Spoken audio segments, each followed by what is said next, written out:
This is Liberty Underground with Alex Snicker, Danielle Alexandre, and Greg Bowen on the 1787 Radio Network. Well, good morning, Tampa Bay, St. Petersburg, Clearwater, the entire state of confusion. This is Alex, co-host, Liberty Underground. Along with me, the Duchess of Doing Stuff, my own personal Wikipedia, Tallahassee's favorite libertarian, a woman that needs no introduction, even though I'm going to give you one anyway. Danielle Alexandre, how are you doing? I'm doing really well. Doing good? Yeah, starting to catch up on things, so yeah. Oh, that's always a good thing. Glad to hear you doing good. Glad to hear you doing good. That was a very insidious laugh. Don't curse on the air. Insidious? No, she didn't say insidious. What did you say? Insidious? What does that mean? It's the same thing. It's just a different way of Well, why didn't pronouncing you it. just say insidious? I'm sorry. Why are you trying to say words I don't know? It's the same word. All right. I'll look that up later. Give me a spelling later on. Also, Wikipedia ruling? Can I get a ruling on that? Also, in studio with us is the Prime Minister of all the things that are sinister. A gentleman that also needs no introduction, but I'm going to give him one anyway. Greg Bowen, how are you doing, sir? Spectacular. Spectacular. Yes. Not fabulous, though. Not fabulous. Just spectacular. Are you fine and dandy? Absolutely. Wow, both of them at the same time. And I'm peachy. And peachy. Damn. And peachy, huh? I am not peachy, nor fine and dandy. You're a little tired this morning. I am a little bit, though. Well, you know, there was a lot going on last night. I got a lot done. But that cost me time. You know, here's the thing, is that each night, me and Kelly go to bed at relatively decent times. We get up in the morning. We have things to do in the morning. You wake up very tired every morning. But when we say, hey, I'm going to bed, you're like, you are? Like, it's this crazy, like, why would you do that? That's a good point. This is why. Yeah. No, completely understand. Because people got stuff to do. You know, I understand. I'm just, I just work a different way, I guess. But that's okay. It's not a bad thing. It's just the way it is. No, I just think it's funny. There is definitely some humor that goes along with it. It's just funny your reaction to us going to bed at 11. You are? Yeah, right now? Why would you do this? And then in the morning you're like, oh, I'm so tired. Yeah. Should have went to bed. Same time the ladies did. Yes, that is true. That is absolutely very, very, very true. But, it is what it is. So let's go on with the show. Hopefully everybody's having a good week out there. Very exciting week. Very troubling week. Very we angry laughed, week. we cried, we got mad. Some people are having a good week. Some people are having a really bad week. Yeah. Look, I'm having a very indifferent week, actually. Well, look, I didn't get shot in the back this week, so I'm doing pretty good, I guess. So there was a huge announcement this week as it relates towards the presidential election that I figured we would go over first. I don't think it's that huge. Well, There were no surprises about the presidential election this week. now that's true. This is something that we knew was going to be happening anyway, and this week just made it official. And that was, I think Gary Johnson's running for president. No, I'm kidding. Well, he did kind of unofficially Wow. say it. He's been saying for several months now when he's asked that he would like to run again and that he would like to run as a libertarian. But, it's kind of been very, well, you'd like to? Is that a yes or a no? But this week, Gary Johnson did say, unless something catastrophic happened in my life, I would like to seek the nomination for the Libertarian Party. So he made it a little more... He went a little further, but still went, unless something catastrophic happens, I'd like to seek the nomination. Yeah, he's pretty much making it as close to official as he can without making it official. Although I do have to say behind the scenes, because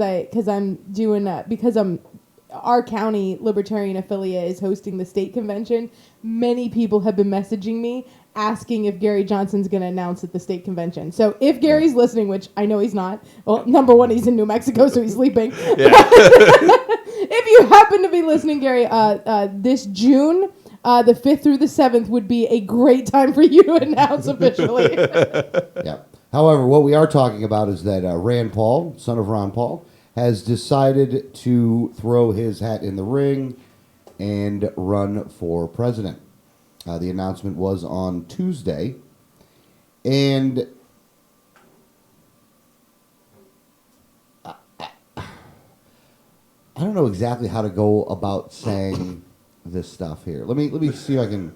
Let's see if I look. I'm gonna try to do it just without. Are you going to tiptoe through the minefield? Tiptoe through the minefield, I guess I should say. So he goes ahead and he decides that he's going to run for president of the United States, which he knew was coming. Nobody's surprised about this. It was foretold a long time, years. According to the prophecy. Years, if you want to use years, it was, we all knew that this was going to happen. I mean, you got to remember back in 2012 when his dad ran for the third time, that there was a thought there that it might actually be him that runs instead of his dad. Right, and he actually made public statements saying either me or my dad will run. I'm not sure which one. Yeah. Yeah, had his dad not run, he would have run. Right. Yeah. So for this one, though, Rand has decided to run. And, the first thing I will say is, I'm a little shocked at how much the attacks came, like, before he even announced. Like, the day of, there was a pack that was out there that ran basically like the updated version of the Goldwater ad. It was eerie how much that was like the Goldwater ad. Yeah, no, it definitely was. Like, you even used the nuke bomb at the end, man. They and that was a $1 million ad buy, by the way. That one ad was $1 million that was spent against him the morning he announced. Yeah. Now, because of I'm trying to be positive. I'm really trying to be positive here. Trying not to get mad. I'm making a promise to myself to not get mad. But because of the work that he has done before on people like Hannity's show, that he had an exclusive interview with Hannity afterwards. He did the announcement, then he had an exclusive interview with Hannity after that, and he went on a multi-state tour after that, for 5 days to 5 different states, because, he went to Iowa, New Hampshire, states like that.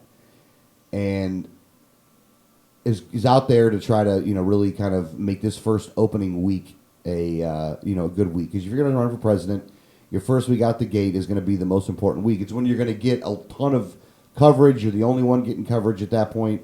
So, you're going to do very, very well. That's your bump. That's your bump. Now, I will say this, though, that the Republicans, for the most part, have done everything that they can to attack it, to disregard it, to throw up anything they can possibly throw up, and the neocons are out like you've never seen them out before. And I love that, and Rand Paul actually mentioned neocons, and Krauthammer wanted, I would like to know what his definition of neocon is. You. Yeah, Krauthammer. You. Which I really thought was funny. I'm sitting here listening to Krauthammer, I'd like for him to define what he thinks neocon is. It's you scumbag. It's Karl Rove. It's Lindsey Graham. You guys haven't met a country you didn't want to bomb. You haven't met a foreign policy that didn't require you having to shoot someone in the head first. You're the reason that Obama got elected, because of scumbags like you, that the Democrats are able to use the anti-war vote to actually win an election. Unfortunately, they put somebody up that was just as bad as the last guy. But that's who the scumbag neocons are. I mean, know who you are. I'd like to know who they are. Honestly, I'd like to punch Krauthammer in the friggin' head. I do have to say, I will give it to Lindsey Graham. We say a lot that Republicans just fall in line by whoever the nominee is, and they'll just do whatever, even though they hate him. Lindsey Graham has said he would vote for Hillary over Rand. Yeah. Mm-hmm. You gotta give that lying neocon scumbag at least a little bit of credit. He's not going to fall in line. Yeah, he definitely won't fall in line. And honestly, because the funny part about it is I like how Lindsey and McCain are like, he's closer to Obama's foreign policy than he is to the Republicans. That's an outright friggin' lie, by the way, because Lindsey Graham and the neocons are far closer to Obama's foreign policy than Rand is. Yes. I'm just going to say it. There's no getting around that. You guys are very, very close to Obama on foreign policy. Not on the outward attitude, on what you actually do, though. On the de facto foreign policy. People say a lot of different things, but the de facto foreign policy is the same. In fact, Obama might even be worse than the neocons. You could almost Well, make an you argument. could make that argument, yeah. He's definitely started a lot more wars. It's He's on definitely record. done it. What? It's on record. It's on record. It's well Well documented. documented. Now, when Rand comes out and announces Rand gets attacked from the Republicans, he gets attacked by the Democrats, and to be honest with you, he gets attacked by the Libertarians. He did not get attacked by anyone in this room, though. No. Not the day of. And not even the day No, after. I don't even I think- haven't said anything. I'm not going to attack him. I've attacked him before this, though. Yeah, we have Yes. attacked Rand. It's not a shock that he's announced that he's running for president. We all expected it. We knew it was coming soon. We've established how we feel about him pretty well at this point. What else is there to say? Yeah. Other than he's finally announced. Yay. Yeah, I'm not. Look, we knew it was coming, so I wasn't really surprised. And to be honest with you, again, there's a lot of people that I know. There's a lot of people that I consider to be dear friends, people that I have a lot of respect for, that are supporting Rand Paul. I am going to do the best that I possibly can to be as clinical as possible, to not gratuitously attack the man. But with that being said, you can't ask me to support him. I mean, I watched the Hannity interview. I watched the thing where he announces, and like I said, I'm going to do the best I can to not be gratuitously mean about it. But he's already said things that I don't like and won't support. I mean, he's already done these things, and I'm counting from the time that he's announced until now. Yeah, and we watched the Hannity interview, and my son Ethan was watching it, and the next day he was like, "Who was that guy?" And I said, "Well, that's Rand Paul, and that's he says a lot of people are fighting over that." And I said, "Well, yeah, some people think that he's kind of libertarian, so libertarians should support him." And he's like, "Well, I'm not an expert in being a libertarian, but he didn't sound very libertarian to me." And I'm like, yeah, I know. I think what I want to do is just create a text document that I have handy on my computer, ready to go, that contains the quotes with the sourcing of all of the times where he has said from his own mouth, "I am not a libertarian." Yeah. Well, yeah, that would be nice. That would be nice. I think that's just I'm gonna have it in a text document ready to go. I'm gonna copy and paste it whenever anybody starts telling me that I need to support Rand. That's gonna be my response. Yeah. Just every time. Now, the next morning from the day that he announced, he goes on to the Today Show and gets into a little kerfuffle. I just like that word. You do like that word. You Kerfuffle. use it quite often, actually. Kerfuffle. He got into a little kerfuffle with the lady that was doing the interview. And again, you can't do these things if you're running for president. You got to be able to not do that. I actually think, and you disagree with me. You thought that she kind of, Absolutely. Yeah, I think you she think was rude. she was rude. I actually don't. I think she was asking a very valid question, that he was cutting her off and not listening to the question, and then got very angry when she kept talking, trying to finish the question that she was asking. I think he behaved really poorly. I mean, and that was the one thing, and even when we were working with Wiley and stuff, sometimes these reporters come at you, and I would always tell Adrian, you have to keep your composure, you have to stay very pleasant, you have to stay very positive and very nice in there, not necessarily because the reporter deserved it or not, but because the people watching deserve that. Yeah. Well, again, I think that she was making a statement, not asking a question. and that Yep. if you're going to be there to ask questions and ask questions, but don't go there to make statements. Go there to ask questions. And that's, in my opinion, that's not what she did. However, that's what you're going to expect from the media. You let her finish what she was saying. You respond to it accordingly. And if you got to respond to it piece by piece, then you respond to it piece by piece.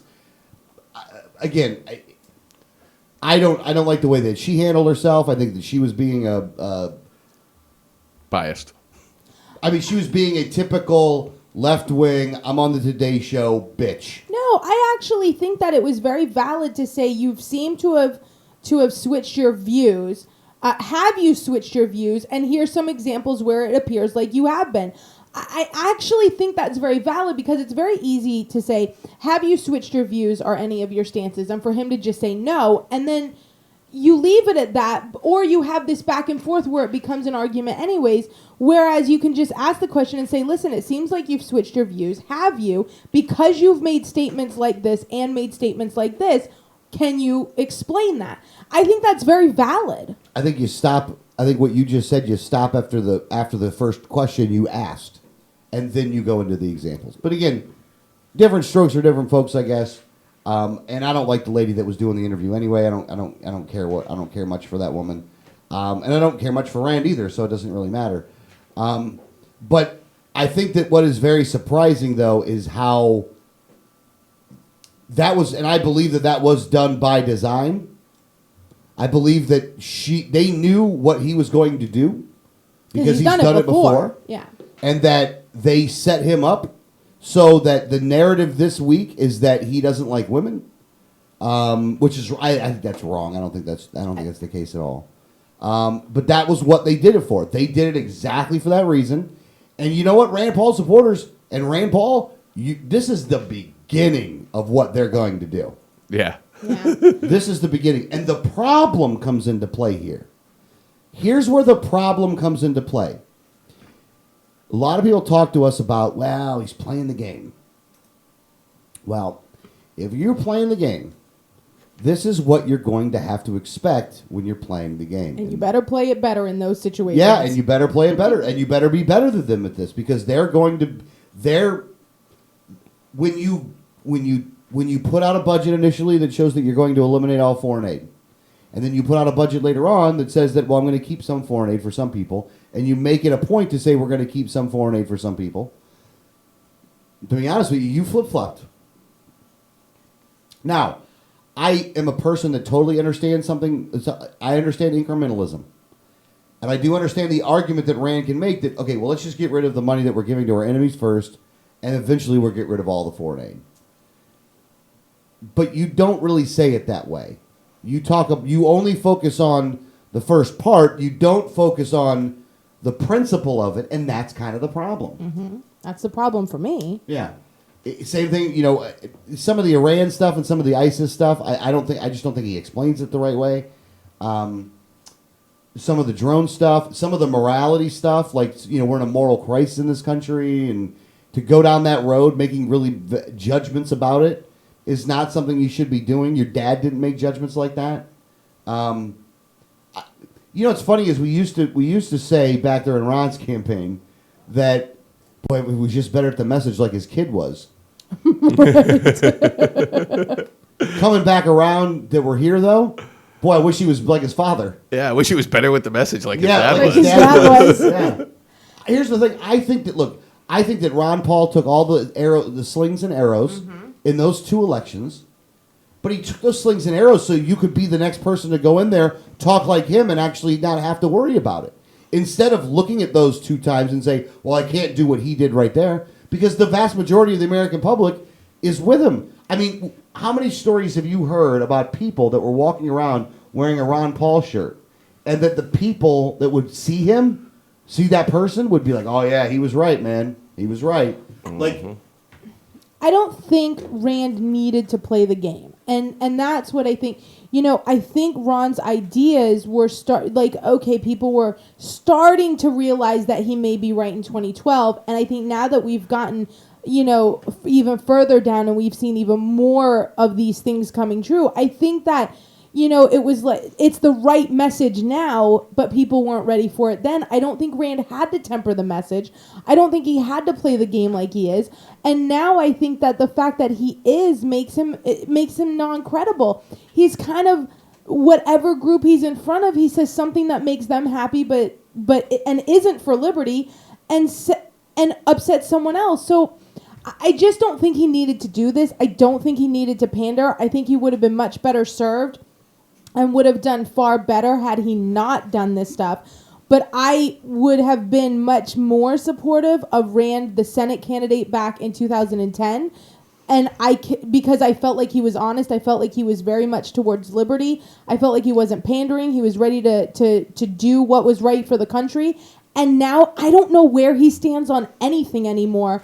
And because of that, I mean, there's just, if you would have asked me in 2010 if Rand runs in 16, I would have said, well, I'll probably support him like I do Ron, because I like that guy. Now, he wouldn't earn my vote if he wins the nomination. Well, he definitely panders much more than his dad did. His dad did very little, if any, pandering to his audience. I don't think his dad knew what that word meant. Yeah, but he should not be trying to play the game. The example is right here in this interview. He's bad at it. He's just not good at playing their game. I mean, you guys know me. I'm an advocate for not playing the game, for knocking the board off the table and rewriting the rules. I mean, that's what I'm about. I don't think anybody should play their game because they rewrite the rules when it's convenient for them. But I mean, he's just showing he's not even good at playing their game. He in trying to play their game, he screws himself over, and he makes himself look bad to the people that could be his supporters, like us. When you were a kid and you kind of learn this lesson of, if you don't, when you tell one lie, all of a sudden it becomes like, now you got to tell a different lie to cover up that one. It snowballs. You got to live the lie. And then it's like a snowball where now you're like 12 lies deep in just because you said, I was busy that day and couldn't show up. Mm-hmm. So it's one of those things where I think he's, he started out with I'll just pander to this group right here, just a little. And it snowballed into like nobody knows where he stands on anything, because every time he's in a group, they're like, well, what about what you said there? And he's like, well, and they misquoted me. I didn't really mean it like that. And he just keeps going in where nobody really... I don't know who he's pandering to anymore, because at this point he said so many contradictory things that I don't think anybody really knows where he stands or what he actually believes. Yeah. Well, I will now let's talk about some of the positive stuff here. The Quinnipiac poll came out though, and in many of the beginning states he's beaten Clinton. Too bad he's not running against her in the primary. Well, that's true, but that does. Here's the thing: one of the arguments that a lot of Republicans will make in who they vote for in a primary is whether they can beat Hillary Clinton. And that's a narrative that Rand can push. And if he can push that narrative, then that might be helpful in moving forward. Ron Paul polled better than Obama in nearly every swing state, and that did not help his campaign. No, because he's still got to beat the other Republicans. You're not going to let me get away with it even once. Sorry.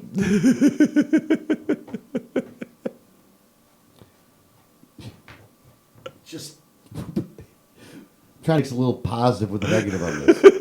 I'm sorry. I'm just trying to I'm supposed to be accurate, right? Well, look.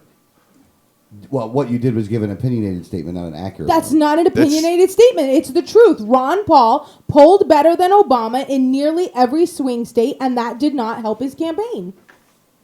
All right.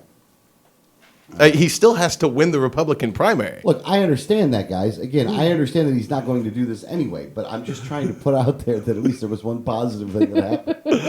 Just trying to put a little positive, all right? Just one positive But we thing. support Gary Johnson. Who cares about the positive for Rand Paul's campaign? You know why? And that's a great question as to why. I said it a little bit earlier. I'm going to reiterate it. It ain't for him. It ain't about him. Okay. It's about the people that stand with us, with Wiley, that stood with us with Gary, and that stood with us with me, that respecting their decision is wrong as it is. And here's the thing. To lay it out the best we can, but to try to give them some kind of thing that's positive on there to at least make them feel a little bit better. Wait a minute. I completely respect and even understand why some people will back Rand Paul. So me being honest about my assessment of the situation is not disrespecting their choices. I'm telling you, as a pundit, as someone who does get to give my opinion publicly, why I don't think he has a chance. Regardless of his politics, this is why I don't think he has a chance. Do I respect someone's decision to still support him? Absolutely. Just like I could very much argue that Gary Johnson has no chance of winning the general election, but I would want someone to respect my opinion, my support for him anyways. Yeah. Okay. In another surprise move. I don't believe giving people false hope is being respectful. Okay.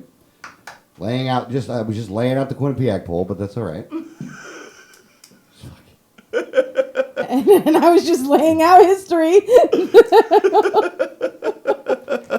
We're just not gonna look at what we're not on the same page. We don't agree with this. We're looking at it from two completely different perspectives, and that's okay. It's a great thing about the show. We don't have to have an agreement on this, so that's okay. Here is why we don't support Rand and we don't like Rand. He has divided us. There is a division between you two over this guy, and neither of you support him. Yet he has still divided you. Is there any wonder why people like us don't want anything to do with him or to talk about him or to support him or anything? Well, look, it sucks. I know. Now, also, the NRA is having a little bit of their national convention that's going on. And in that national convention, they do invite presidential candidates to speak. The NRA has invited the likes of... who did they invite? Well, I think Jeb is going. Yeah, Jeb's going. Real big Second Amendment supporter there. So Jeb's going. I think the Rube's going. Yeah, I think he's going to be there. Ted Cruz is invited. Yeah, I was going to say, I think even Ted Cruz is going. Actually, there's two people that they have decided that they're not going to invite. And that is Chris Christie and Rand Paul. Now, and this is where I will say something positive about Rand Paul because I brought it up. This is a political move on the form of the NRA.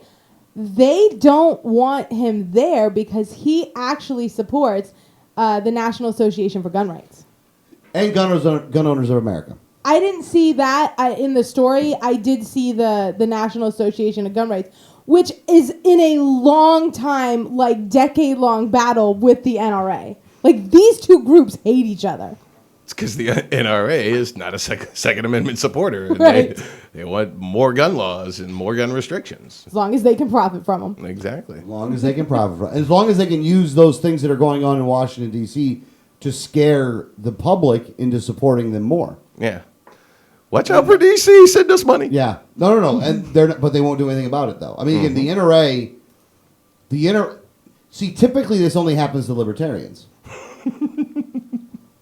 Typically, the NRA is completely exclusionary of anybody that's not a Republican or a Democrat, because they do support Democrats too, but they support Republicans a lot more. But the NRA has been, steadfast pro-establishment GOP for a long time. I mean, it's just the way these guys are. It's the way they operate. It's the way they go about doing business. We've seen that with Marion Hammer here in Florida. Mm-hmm. Little scumbag she is. The NRA is not a good organization, by the way. I think that there's a lot of members in there that are probably good people. The problem is that you belong to an organization that's really, really bad. And you don't think you do. You really do. I know at the end of the day, you really, really think that you belong to a good organization. The problem is that you are willing to overlook some core things in order to keep supporting them. It's like dealing with a bad boyfriend, you know what I'm saying? It's like you're willing to overlook so much because, he talks to me. I still love him. I still love him. Who else could I get? That kind of thing. He only does this when he's drunk. Exactly. So they aren't going to invite Rand Paul. They're not going to invite Chris Christie. I'm going to assume the non-invitation to Chris Christie is not for the same reasons as not inviting Rand Paul. Oh, I don't think it is. I think they just want to save money on the catering bill, and that's why they did it. Can't afford Chris Christie. That's good. That is true. Funny, actually. That's a fat joke. In case you people out there didn't get it. So the NRA decides they're not going to invite him over there, and honestly, I think that out of all of the decisions that the NRA wouldn't talk to Adrian, wouldn't talk to me, wouldn't do anything to even show how we rated on the scale, and they would come up with it, whatever excuse that scumbags could come up with in order to do that. And like I said, and the reason is because they don't actually support gun rights. They don't support the Second Amendment. They support gun control. Right. Their version of it. Right. Which, don't get me wrong, is a better version of it than Obama's version of it, but it's still gun control. Which is why they support Democrats. Yes. Well, and Marion Hammer's a Democrat. But one of those things, it's like they, as much as they say we're fighting for gun rights, what they do is actually just not say anything when it comes to legislation that would hinder your Second Amendment rights. And then say, look what we're going to do for you. We're going to lobby to make a special permit for you to take our class so that you can have your rights back. Yeah. Well, no. I think. Well, and I think it's worse than that, though. They publicly don't say anything about good, solid Second Amendment legislation, and privately they go to the politicians and let them know that they should kill those bills. Mm-hmm. That's what they do. I mean, is that a good? Yeah, and that's why they're dirty. And that's why we don't trust. That's what makes them shitty. So, you agree with that? Yeah. Okay. Just making sure. I love you. I love you. All right, so the NRA went ahead and said we're not going to let Rand go in there. And I do think that the NRA has made a serious mistake. Look, it's one thing to not let a libertarian in there. It's another thing to let a Republican presidential candidate, to not let two presidential candidates in there. Because there's a lot of people that are very pro-Second Amendment that are probably part of the NRA that actually like Chris Christie, too. Well, Chris Christie hasn't announced, and he has been very wish-washy, and if he's even going to run, he's actually said no several times. So I think for anyone to say, I think it was, you had another excuse to exclude Chris Christie, and that's because when you ask him, are you running for president, he says, no, I don't think so. So, you can't really count him as a presidential hopeful when you ask him and he says, no, I don't think I am. Well, that could be true. Here's the thing, though. Rubio hasn't officially announced. But he hasn't said no to it either. Yeah. Jeb Bush hasn't officially announced. And everyone but Chris Christie on that list has at least one super PAC for a presidential run. Okay. Chris Christie doesn't. Chris Christie may announce his candidacy, but I don't think he's running for anything. Yeah, he ain't running for anything. And by the way, that was another fat joke. So this is what's going on with the NRA. This is what's going on this week for Rand Paul. Again, he's been attacked. I see the narrative. They have pulled out the knives even quicker than they did with his dad. Like, I'm a little shocked that they were that quick on the attack. And I do think that I will say this. I do think that the establishment is very much afraid of him. And I do think that's one of the reasons why you should never pander, because they were going to do this regardless of you playing any game. Because if you're playing the game, they know you're doing it, and they don't trust you. But he opened himself up to a couple of these things, because in his first commercial that they have, it's a video that's on YouTube now, he does break the Senate rules. And then in another thing on his website, like, he had this tax plan that all of a sudden disappeared. So when you do things like that, you're opening yourself up to being criticized. He had a tax plan that disappeared on the site? Yeah, when you go to the issues page, you're on his site, so go to the issues page and go to taxes. All right, I'm clicking. It was a 17% flat tax there, wasn't it? Yeah, it's completely different and now it just says support cutting taxes. Right. So, and I have the screenshot from what it used to be. And it was a very good, it was a fair and flat tax plan. It's 17% across the board. It was very much a drawn out, this is what I want to do, and that's gone. And then he replaced it with a very we'd like to make things better. A very vanilla one. Yeah. So when you do that, number one, anything that you post online doesn't disappear. So you may have taken it down, but someone's got it. And so then the Washington Post published it because they found it quite easily. And so when you do things like that, it's kind of, you're opening yourself up to these criticisms. You're opening, if everyone's going to be looking at you. You're going to be looked at the left, the right, the up, the down. Everybody's going to be looking for what you're doing wrong. So you need to be on your game to not do these things. He broke the Senate rules by having in the video. He has him during his filibuster. He put video of him during the filibuster, which is against the rules. You can't do it. And and the one person who did do it before, they had to take it down. So he knew this was a rule. They did it anyways. He had a very, very specific tax plan that he took down at one day into his campaigning and put something up very general. So as everyone's going to be looking at you, you can't make these kind of mistakes. Yeah, that's true. You can't really make the mistakes. But look, it's one of those things. What can you do? And it's going to be a very interesting presidential election cycle. But one of the things that I wrote out there, which I thought was probably just the right thing to say is, look, I'm going to respect your guys' wishes that want to support this guy. I'm going to do the best I can to not be negative about it and to not, be overly negative about it. I do think that I'm going to have to point some of the stuff out when it happens and really to do it in more of I'm going to try to do it in a very clinical way and not in like a mean way. But don't ask me to support him. Look, here's the thing. I can only do so much because there's a lot that I know, a lot that I've seen that leads me to not only not support him, but I don't view him as an ally. Right. I view him as competition. Mm-hmm. I don't view him as being with us. And there's a lot of reasons for that.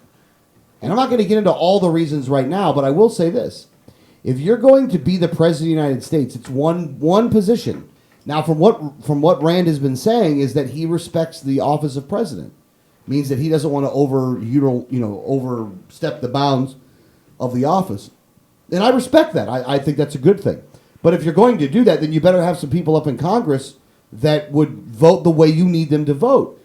When you support people like David Jolly, which we'll get into here a little bit later, and the stuff that he does, and you go against a libertarian to do that, I don't know how we don't view you as anything else other than competition, and I don't know how we can't say that you're not in it as much for liberty as it is that you're in it for yourself. Like, you needed other people up there. And I understand, David Jolly will help support Rand Paul. David Jolly is a member of the military-industrial complex, and I don't say this as some kind of outlandish thing. He was paid by them as their lobbyist. Yeah, you're not using it as a pejorative. That's just what he did for a living. That's a descriptive term. So I can appreciate. Look, and I didn't really see you get involved in Amash's campaign. And he needed the help. And he needed. I mean, he didn't really need the help. He didn't really need the help. He won. But he was being attacked pretty hard. Yeah, and he was able to win. That's a guy I would support. Right. I wish if Amash was running, I'd help Amash. I actually would consider switching over. over. I would absolutely help Amash. I would even consider switching over to help Justin Amash. I actually would. And at one point I said I would never do it again, but then thinking about if Amash were to run, I would consider it. He's good. Yeah. He is good. He's good. That little I Palestinian. like him.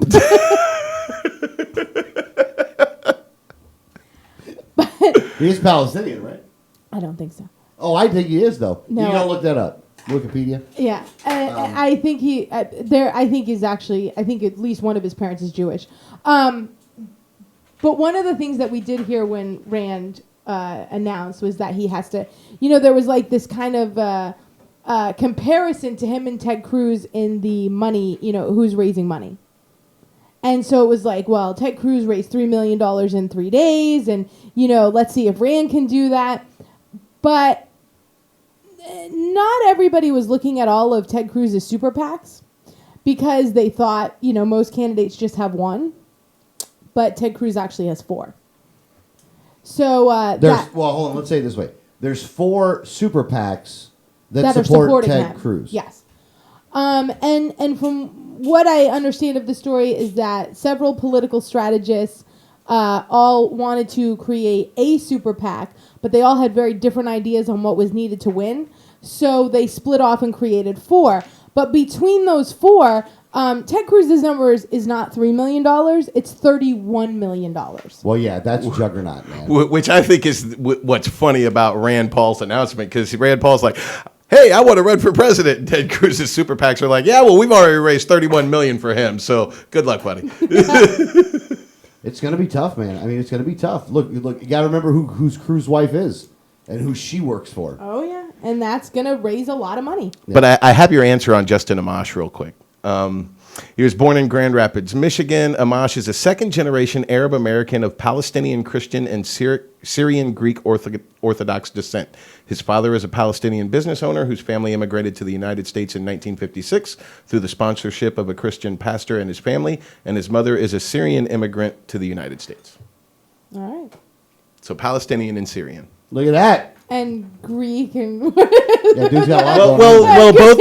Apparently, both. both. I thought you start going down like 15 different names at that point, though. Well, his father's a Christian Palestinian and his Right. mother's a Christian Syrian, and a lot of people who are Christian in the Middle East are Greek Orthodox. Greek Orthodox, right. Because that's basically the Eastern Roman Empire, the Right. Byzantine Empire. That's the Christianity Don't that took get all hold there. historic on us, all right, Greg? I know. History's for nerds. Yeah. Who needs history? Let's make our own, and everybody can learn from this. Then you'd be government. Works out a lot better that way, doesn't it? Works out a lot better that way. Government's been doing it for decades. All right. So, listen, I mean, I think Ted Cruz is going to have a lot of money. I think that we're not going to be able to compare Rand Paul's money to Ted Cruz's money because Ted Cruz is going to have a lot of money. Because Goldman Sachs owns Ted Cruz. Because, yeah. Or at least his wife. Yeah, hold on. Let me say real quick here. We spent a little bit of time denigrating Rand, giving the good with the bad, but more bad than good. But let me just say this: Ted Cruz, Goldman Sachs owned. All right, let's get that out of the way right now.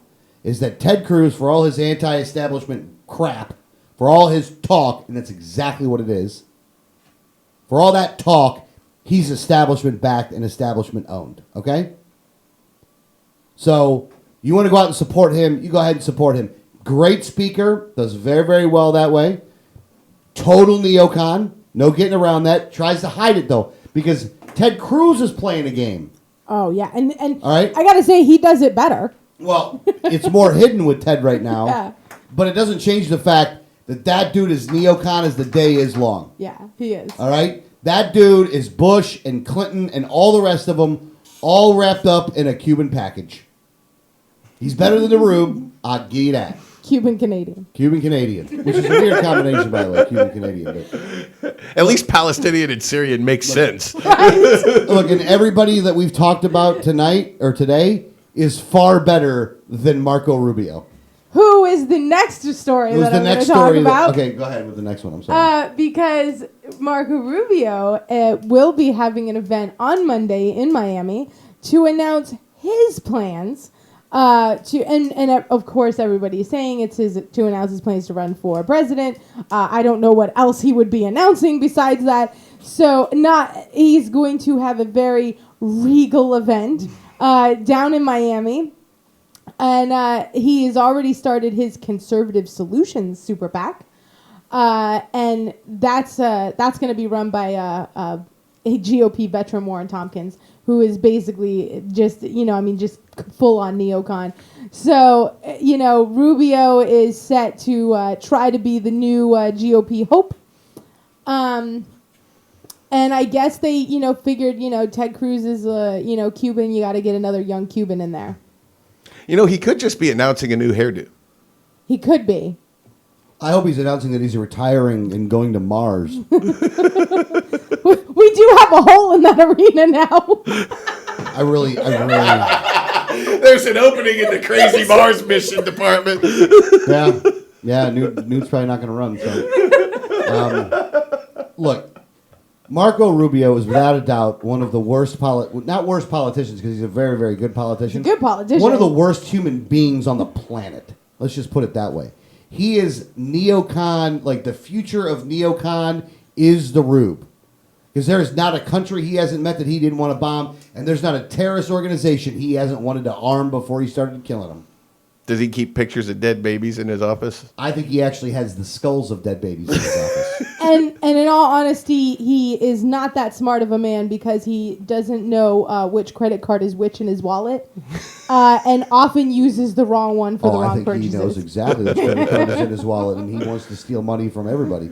Well, the point is he's either stupid or just criminal. Or evil. He's definitely criminal, definitely evil.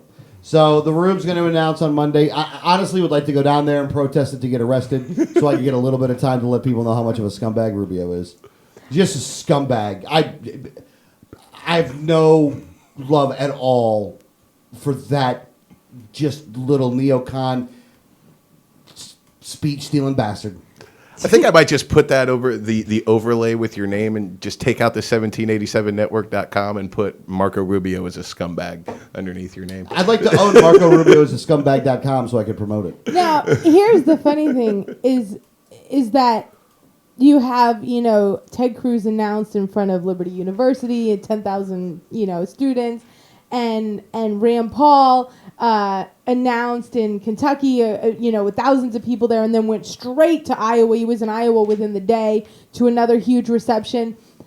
And you have Marco Rubio, who's now going to announce in this very regal event in Miami. But that's not the only announcement we're going to have before the next show, before next week. Yes, apparently we're getting one Sunday. Yeah, Sunday, Hillary Clinton. Sunday. We'll sell you the whole seat, but you'll only need the edge.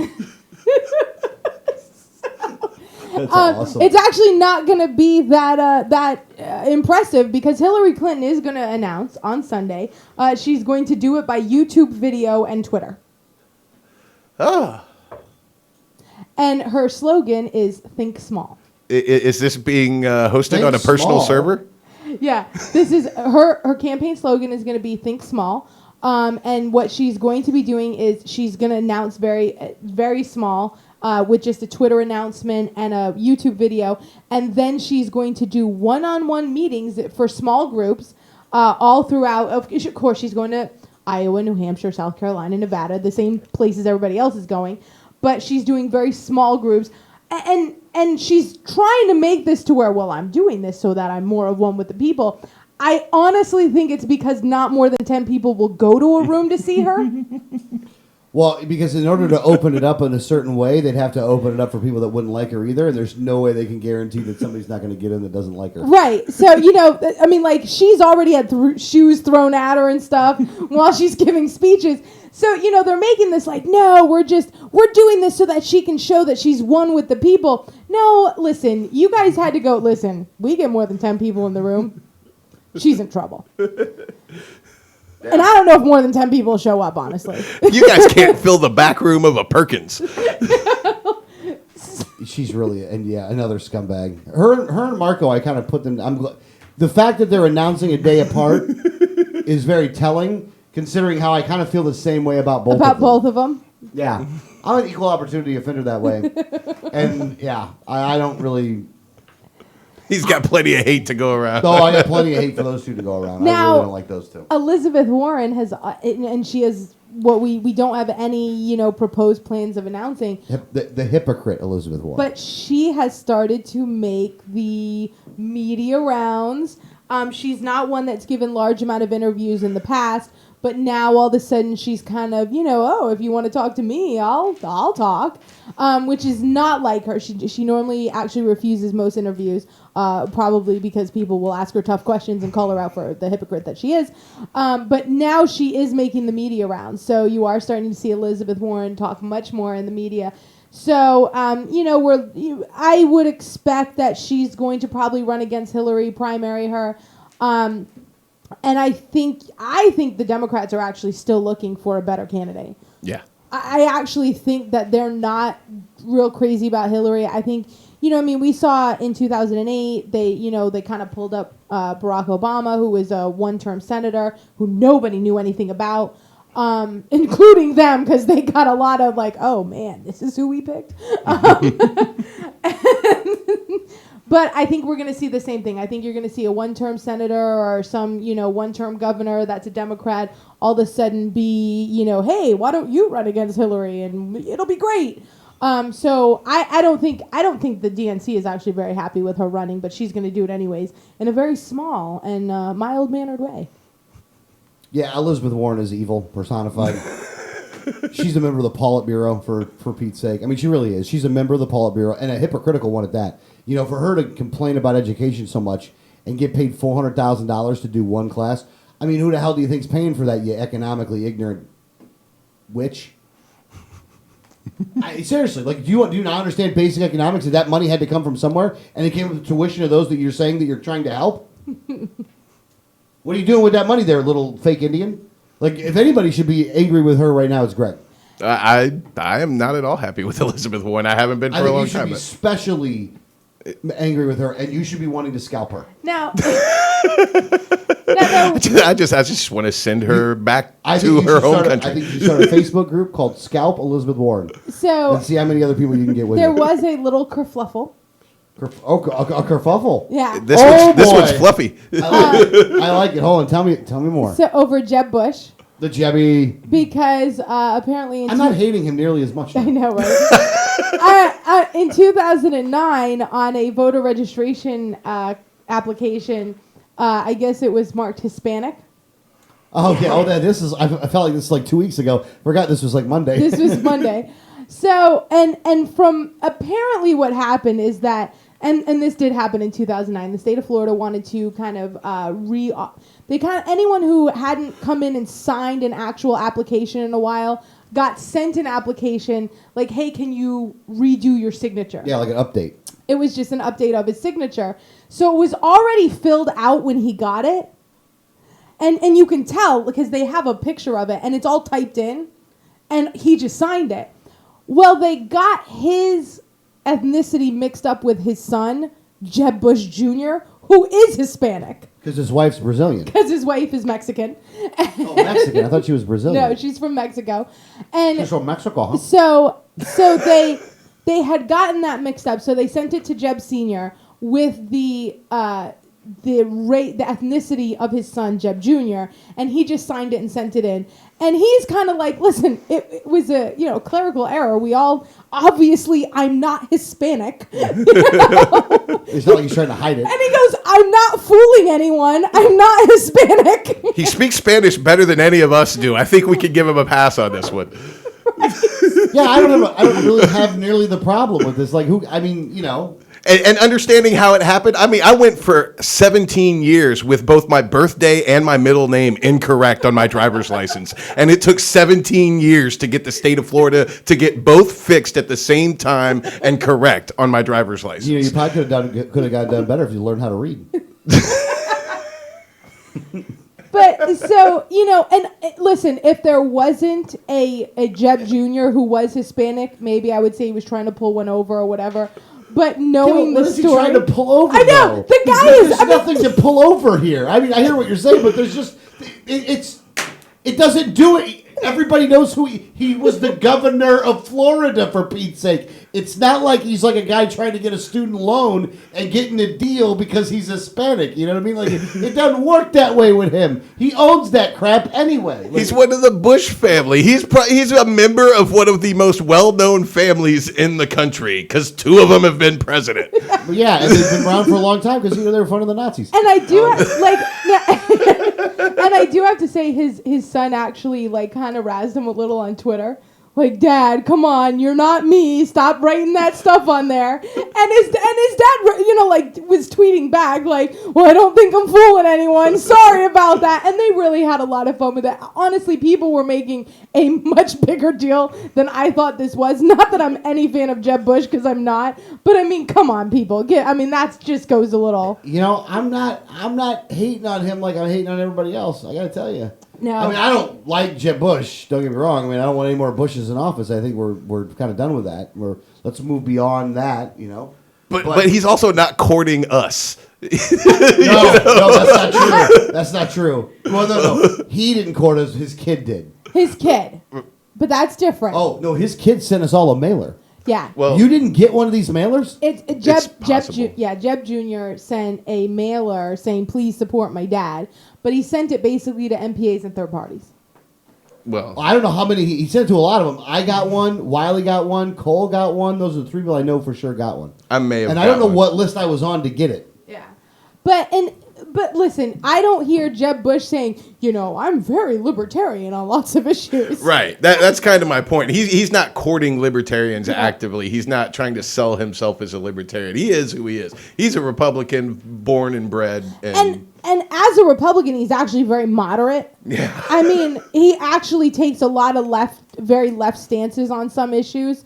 So I mean, listen, he's very well liked in Florida, not by everyone because of the Common Core thing, and so anyone who doesn't like Common Core hates him.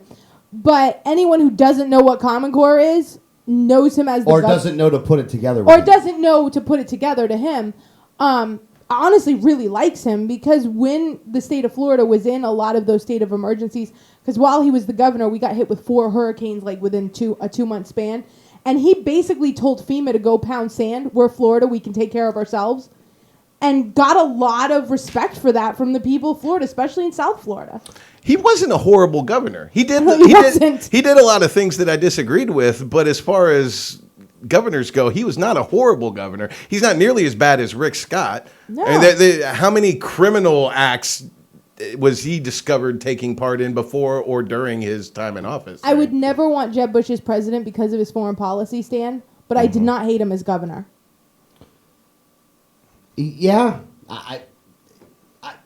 I mean, I didn't like him, but I didn't hate him. I'm didn't hate sure him. I'm going to find a reason here in the next 60 days to really hate him. Oh, well, because his foreign policy is awful. But you got to give me some time first in order to do that. Like, I'm going to hate him, but I just don't. I got to tell you, Jeb Bush has not met a brown person that he didn't want to bomb. I mean, unless they're from Mexico. He loves them. It's weird that he loves Mexicans but wants to bomb all the other ones, though. He's just like that. And That's really odd for a Republican. Well, But what are you going to do? his foreign policy is going to be horrible. He would be the same foreign policy as his dad and his brother, which is why I would never want him in the Oval Office. But I did not hate him as governor. I think that he did, he did a mediocre job as governor, which is better than most. So, I don't hate Jeb like I hate his dad and his brother. Yeah, big Agenda 21 guy. Big Agenda 21 guy. Loves the globalism. Yeah. That's where Jeb's He's at. a big environmentalist, so he spent a lot of money buying one up year, land. like $300 million buying land. Spent up a lot of money buying up conservation land and things like that. Now, I probably think if he had stayed in the office, he wouldn't have let it go into disrepair because he is a big environmentalist. But, at the end of the day, he's a big Agenda 21 guy, big Common Core guy, and horrible on foreign policy. I would never want him as president. Never, ever, ever. But I don't hate him. Horrible on foreign policy, and quite frankly, if you're in the military, you can count on him sending your boots to the ground in the Middle East. Because that's what all the Bush presidents have done. Yeah, they love messing around a little. I think it's because of the Saudi connection, though, but it's a different story for a different day. That and the fact that they were supporting Nazis. All right, let's take a break. You want to take a break? Yeah, we got something. But we have to make a major announcement though, right at the beginning of hour number 2, though. Okay. So let's make a major announcement right at the beginning of hour number 2. It's so major, I don't know it. You know it. You know it. You just don't think it's that major. All right, hour number 1's in the bag. Hour number 2's coming up. Liberty Underground, 1787network.com. We'll see you in a minute.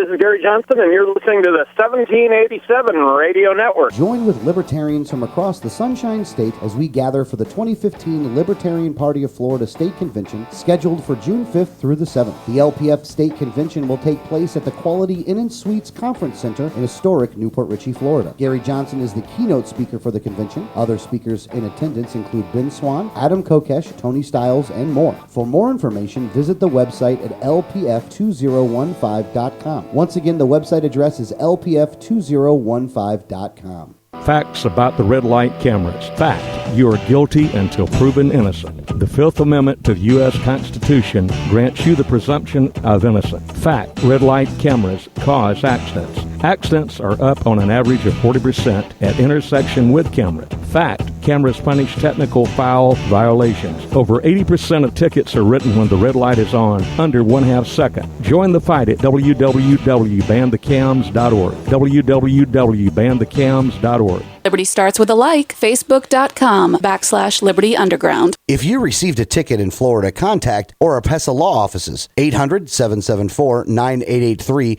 or tacklemyticket.com. Attorney Oropesa understands the stress associated with being charged with a traffic ticket. In many non-criminal ticket cases, there may be no court appearance, no points, and no traffic school. Attorney Oropesa handles criminal violations, DUI, and license suspension matters. Don't face these serious legal matters alone. Initial consultation is free. Call now and you will be advised about any potential defense, constitutional rights violations, the possibility of having your driving privileges restored, or preventing a suspension from going into effect. If you've been classified as a habitual traffic offender, have a driver's license suspension matter, or a pending DUI case, call Oropesa Law Offices now so you can be advised about your particular case. Call 1-800-774-9883 24 hours a day, 7 days a week, or visit tacklemyticket.com. Main office in Pinellas County and serving all of the Tampa Bay area. Find out more at tacklemyticket.com. Mention Liberty Underground and get 25% off. You know Going Postal offers shipping with UPS, FedEx, and DHL International, and they're a full-service post office. And Going Postal is not just your one-stop shop for shipping. They offer copying, laminating, faxing, packaging, and they even have a notary public service. Visit our friends at Going Postal at the following convenient locations: Palm Harbor at the corner of Tampa Road and County Road 1 in the Sweet Bay Plaza, St. Pete on 66th Street just south of Tyrone Boulevard near Publix, and be sure to visit their newest location at 35595 US 19 North at Alderman Road next to Publix in Palm Harbor. When the unthinkable happens, it doesn't matter if you save money in 15 minutes. It doesn't matter if your neighbor has the same insurance you do. In this moment, what matters is the quality of your independent agent and the company that stands behind them. Auto Owners Insurance has been recognized as highest in customer satisfaction with the auto insurance claims experience 5 years in a row by J.D. Power and Associates. For award information, go to jdpower.com. Call Row Insurance in Newport Richey today at 727-376-0030.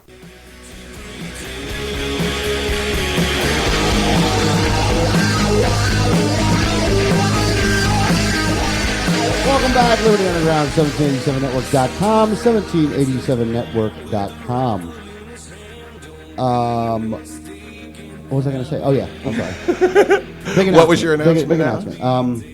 Look, libertarians, this is a big announcement for libertarians. So if you're not a libertarian, if you don't like libertarians, then you shouldn't, well, you're probably not listening to the show anyway. So in Frostproof, Florida, there was an election on Tuesday. And in that election, there was a gentleman. It was a nonpartisan race, but there was a gentleman that was a libertarian. And he won. Yes. I think we should have a round of applause there for Martin Sullivan. He won his election for Frostproof City Council. And he won with like 67% of the vote. Yes. Like he killed it. He killed it. Now, there was a lot of issues that was going on in Frostproof that caused this. It was a lot of a perfect storm of things, which I thought was was very beneficial for him. And I think that you can find issues like this in every city, by the way. So if there's, and Danielle hates it when we talk about this, but if you can find that one issue that everybody cares about. I mean, we did it in Newport Richey when it came to red light cameras. I mean, we ran on, Malter ran on a lot of things, and Malter ended up not winning. He lost by like 40 votes. I mean, it was very, very close. But going for a local seat like that is, can be a winner. It's a very realistic chance for a libertarian to win those races. Now they are nonpartisan races, and me and Danielle have an agreement on this. We probably haven't talked about having an agreement as much as we do on this. But I think that the prime spot for libertarians in Florida, at the end of the day, is really going to be state house and state senate. Yes. I think that's where we're going to shine. I think that's where we're going to be able to show how we can govern. Brandon's on okay. That's where it's going to shine. That's where we're going to be able to do very, very well. But I think that running for some of these local seats is a good stepping stone in order to do that, though. I think you're going to find your future state house and state senate candidates out of the guys that run for city council, the effective ones, I should say. I think you're going to find a lot of those guys because they ran for those local offices first, won, and then moved up from there. So very much kudos to Martin Sullivan.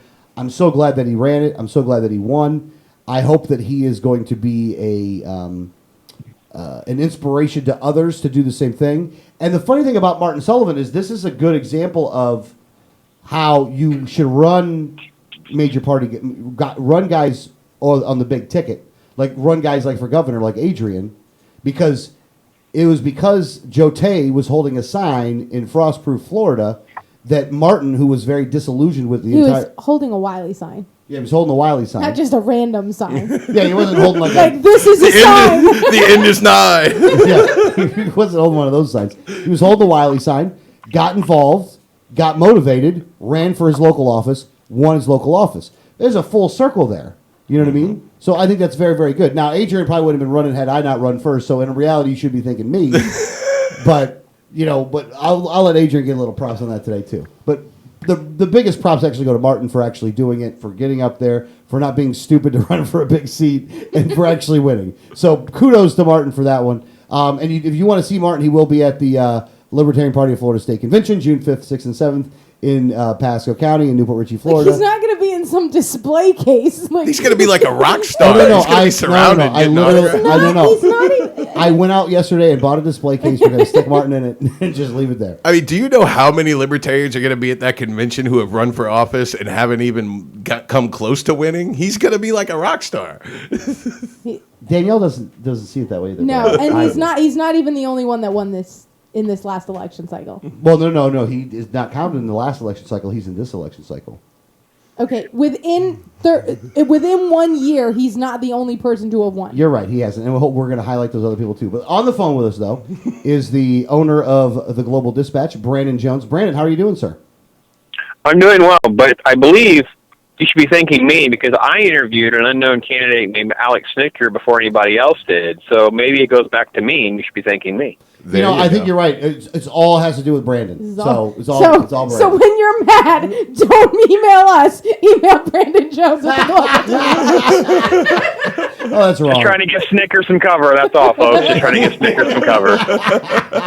How are you doing today, sir? Oh, I'm very blessed. What a beautiful day, too. Well, all you people up north that might be listening online, you're doing something wrong. That's true, man. That is definitely true. I love living in Florida for weeks like this. Like, this was a very, very good week. Good last weekend, too, and just beautiful weather. What a beautiful Easter. I mean, just the weather was perfect. Yeah. Oh, yeah. Yeah, I do got to... I'm not to rub it into those in the north, but, I'm going to do it anyway, though. So, so let's get with Brandon. Where are we going to... Brandon, where would you like to start? Let's do a follow-up to last week, because I think immediately after we had our hour-long discussion / debate, however you want to analyze that, Colorado's verdict came down on their gay cake scandal, if you will, and they sided with the cake owners who had refused to make cakes for a Christian man who went in. I think he was testing the waters a bit here. He goes in with a Bible-shaped cake. It's got verses on it. It's kind of got, two guys, one's X'd out, these kinds of things. He also offers up, we love all people, those kinds of things. So the cake makers refuse to make those cakes, and the court sides with the cake business owner, not the customer. So a complete 180-degree opposite to the previous verdicts. So I just thought that was interesting to throw that out there. That's how my Monday started, by the way. My follow-up to the Liberty Underground hour-long extravaganza was, oh, by the way, this issue isn't even dead yet.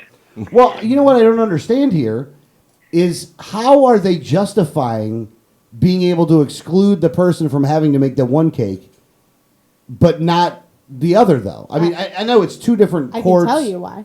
Go ahead. What's your reasoning there? Because what you cannot use is the Civil Rights Act to the Civil Rights Act was a prohibition on government, but when you incorporate, then you take on those same prohibitions. But what is those kinds of offensive things that, if someone comes in and says, I want you to say, cross out one person on there and stuff, that is not protected under the Civil Rights Act. So they have the right to refuse even if they're incorporated. But if you're a protected class under the Civil Rights Act, you can't refuse them. So it's totally hypocritical, though. Well, the Civil Rights Act in and of itself and how it's been incorporated into businesses, it does pick and choose and is very, hypocritical. But there is a legal reason why you can say no to one person and not to another. That's it's totally wrong, by the way, that they were able to do that. If you're going to do it for one, you got to do it for all. I mean, it's why we said you should be allowed to discriminate if you want to discriminate for that reason. That Colorado has now screwed it all up. Maybe they were high.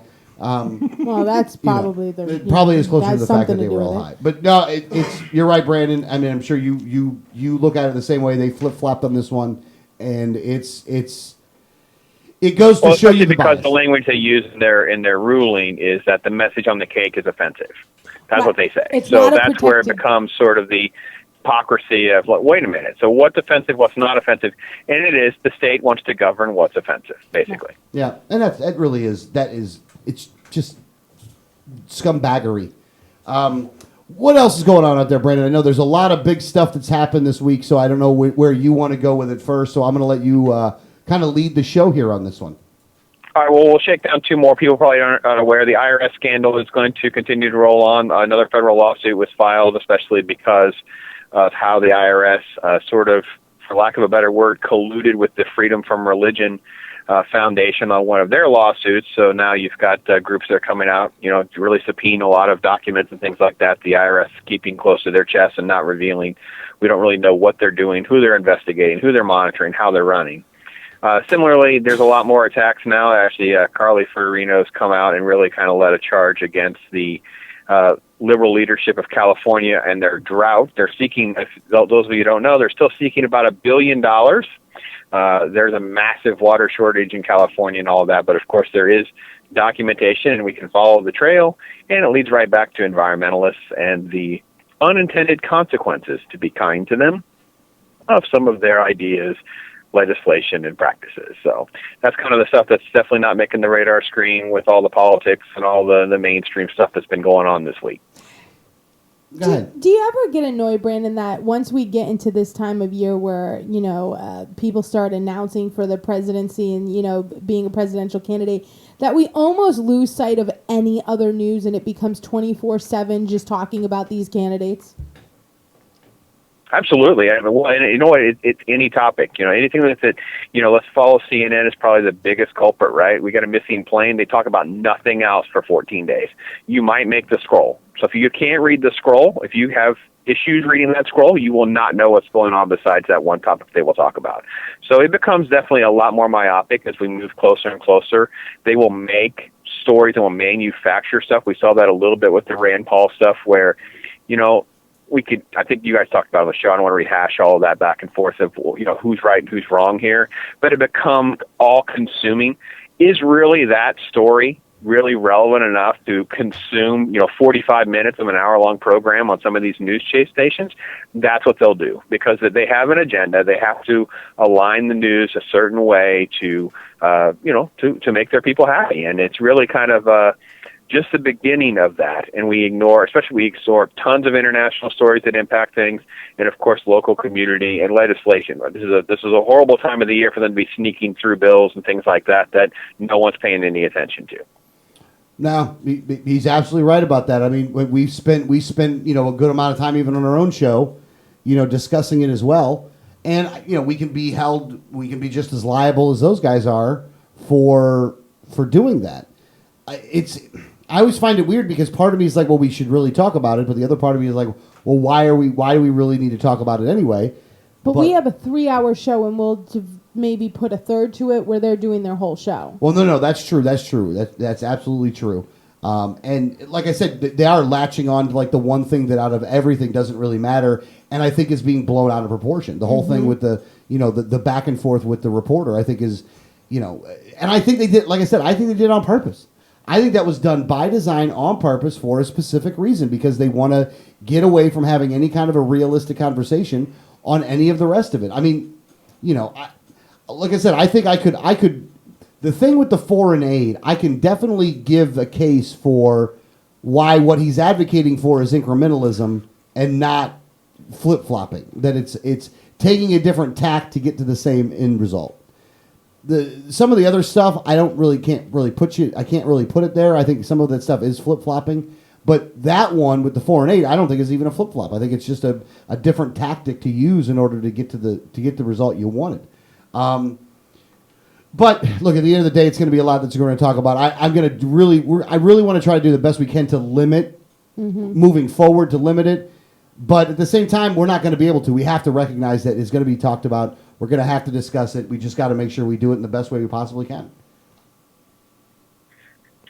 Well, and I've talked to you off the air, and we've definitely talked about that. I mean, when you're in Google News, as we are, we struggle with, how much do you put up that is being covered to death just because you're trying to maintain legitimacy? I don't know that I really want to talk about some of these topics, but at the same time, it's sort of an unspoken requirement to kind of stay in the game. You're trying to at least present, certain things that kind of align with the general topics of the day, and it's a lot of pressure to kind of, in my opinion, waste a lot of time on things that I really don't care about. Now, no, you're absolutely right, by the way. One thing I did want to add to that, though, is that whose fault is that? What Brandon's talking about, though, has more of a fault to do with the general public than it does with a media narrative that you have to follow, because he's going with what the crowd wants, what the people want, what they're going to click on, what they're going to read. So in one aspect, you can blame the media, but in another aspect, you got to blame the citizens on this one, right, Brandon? Yeah, but aren't you? Go ahead.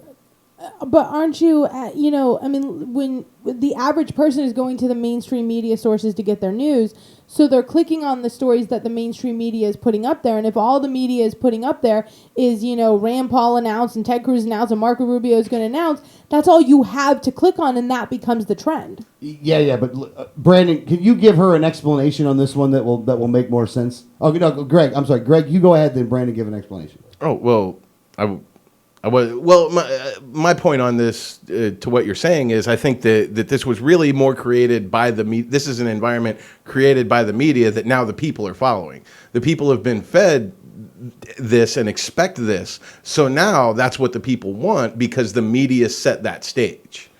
Brandon, go ahead. Yeah, and I think that everybody's hitting the nail on the head. I mean, it's just different angles of looking at the same thing, and it's a chicken and egg argument, right? So Rand Paul's really not that topical, but we manufacture stories about him, so now it's topical. So you go to a site and they don't even mention him. How much up to date are they? Are they even up to speed? So that's part of it. The other part, I think, and where Alex and I've had just want to bang our heads against the wall, we go down this road, is just really. This really is the reflection of an apathetic public. They're more interested in pop culture. They're more interested in the nonsense of the Kardashians and things like that. So you really get exasperated in this sort of field or this sort of arena whenever you're putting up things that matter. You're putting up bills and information about things that are happening in society that actually affect your lives. But, you put up a nonsense story about the third season of Hannibal, and that gets like 10,000 more hits or views than the serious stuff. And you just sort of kind of get exasperated and frustrated and exhausted by that. And that's where the public, you're getting what you sow. If it didn't bleed and make a headline, then they wouldn't keep doing it. So, it's kind of, again, chicken and egg. They do have an agenda. They do have a narrative. But at the same time, the public is complicit in that because they go down that road so quickly and so easily. And we see this all the time. And again, this is not a right versus left. The right do it too. So immediately when Rand Paul announced this week, you saw every talking head, all these right-wing neoconservative people, they want to support Jeb Bush. They went ahead and started picking apart for their audiences all the faults of Rand Paul. We're going to see that over the weekend when Hillary announces, Marco Rubio will announce. Whenever the Libertarian announces, it really doesn't matter. They're going to approach it from their agenda to make sure they push their audience towards that. And the people are sheep, and they're not going to think outside the box, and, you're kind of on the treadmill. Well, and just to reiterate what you did say, you could take the top level political story that is flowing with the media and a third tier pop culture story, and the third tier pop culture story is getting more hits than the level 1 political story. Is that an accurate representation there, Brandon? Oh, it's very frustrating. I mean, I could show you the top 10 stories pretty much at any time during the day, and I would be shocked if it's not 60% some sort of pop culture related. It's just the nature of it is. And TV really dominates. I mean, people are obsessed with their television shows. They track everything from The Walking Dead to Beauty and the Beast to, like I said, shows that are not even on air yet. But, they want to know the inside scoop of what's going to happen. And we don't even get into the grimy nature of television. Obviously, I kind of try to keep a little bit of a code and ethics here, and some of the reality shows and some of that stuff. That stuff's even bigger because we know it's bigger because we've seen it grow like a virus onto sites that don't cover pop culture. So you even have websites, Christian websites, Christian Post. I've been pretty critical of Christian Post and Christian Today for getting in bed with pop culture. Time Magazine is another where they read like People Magazine more than they do Time Magazine half the time. So it is the nature of our public, and I think it is really kind of just shows how non-engaged, well, that's a made-up word, how lack of engagement there really is in the general public, and worse, the next generation. Well, no, and I think that there was an interview that was done this week by, or at least I only saw it this week, by John Oliver, who I actually am really starting to like the clips on that show, by the way, really a lot. But he did one with Edward Snowden, and really to make the point, I don't know, he didn't do it in a way that really kind of highlighted Snowden.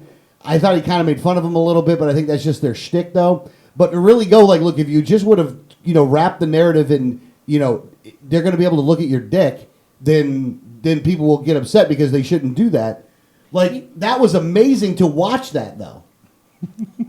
Yeah. I mean, absolutely. I probably wouldn't have described it like that, but... Well, that's how John Oliver described because it. he's on HBO. Oh, okay. All right. So, well, we're still just on the internet. Well, we can still say dick jokes. I mean... I understand that. I just wouldn't have. Oh, I got you. Okay, penis jokes then. Is that better? That's fine. Okay. So, to watch that happen, though, and to watch, because they did all the interviews ahead, like I said, Oliver's show... Man, I really like it. It almost takes like some of the things I liked about The Daily Show and makes those things bigger. And then we'll get into a topic a lot deeper than even they got into in The Daily Show, and has gone down some roads that even I'm surprised. Like, they went down the municipal stuff. And the asset forfeiture thing that they did is probably the best video I've ever seen on that. Yeah. Because they explained it well and made it humorous at the same time. They, and what they did is actually interview people on the street and say, do you think the government should spy on you? And they're like, well, you got to keep us safe. And they're like, would you like it if the government had the pictures you've taken of your penis? And they're like, no, I would be so angry. We need to do something about that. So, go ahead, Brandon. Well, I think that this is the nature of 2015. You brought up the Daily Show. That's where I was going to go next.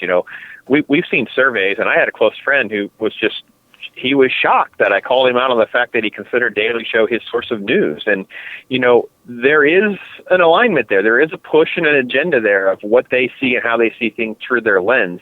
And that is what's appealing to this next generation. And they can feel like they're tuning into that entertainment analysis of news sort of being incorporated into those shows. Stephen Colbert, of course, is the other one that really made a big career out of this. And they feel like that's enough of the heavy news that they're getting. But they're not really getting news. They're just getting this entertaining commentary through this opinion piece. And it's sort of like this backwards approach to news. And that actually has become more populous and taking over the populace than, traditional news is. That's what's rising, that type of approach, that type of success than the traditional nightly news approach. And I think it's because of kind of what I was saying about how the media kind of set this environment and the people are eating it up. And you see that when you've got a program like the Today Show. Growing up, my parents used to put the Today Show on every morning, and it was a news program. And now they spend 2.5 hours talking about, the latest albums that are coming out. They're talking about Taylor Swift. They're talking about the Jonas Brothers. They're talking about, movies and TV.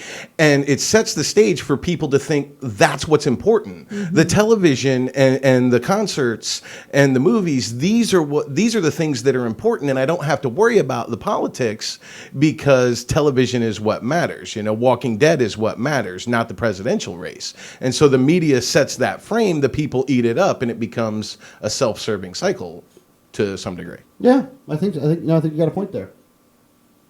Danielle? I don't know why you're looking at me. Oh. I did not I just motion figured you in might have any some- way that I had a comment here. I thought you might have something to say. My apologies for looking at you. I won't make that mistake again today. No, look, I think you're absolutely right about that. What I would like to figure out is how do we tap into that, and how do we co-opt that? Like, I would like to know how to do that, because, like I said, I watched that John Oliver. I've watched some of that stuff, and it is amazing. It really is amazing as to what they're doing. So, Brandon, is there any thoughts of how we might be able to co-opt that? Well, I think this is where, the internet has changed so rapidly. You and I were talking previously off air about how much things have changed since the Desk of Brian days, and we have to really go back to Google and how they change algorithms, how they deliver information to people, and what people are interested in. When we first started doing our radio show, we were packaging the whole show similar to the way that you guys are, and really, that's not tapping into the way their algorithms work. You have to go through all this labor now, kind of tapping into compartmentalized little short snippets. People are more interested in, they want to hear this segment of the show about John Oliver. They want to hear that segment of the show about Rand Paul. They don't really care about the other 2.5 hours. So it puts a lot of burden on us to deliver information in the appropriate little packages and bundles with the appropriate keywords that people are looking for.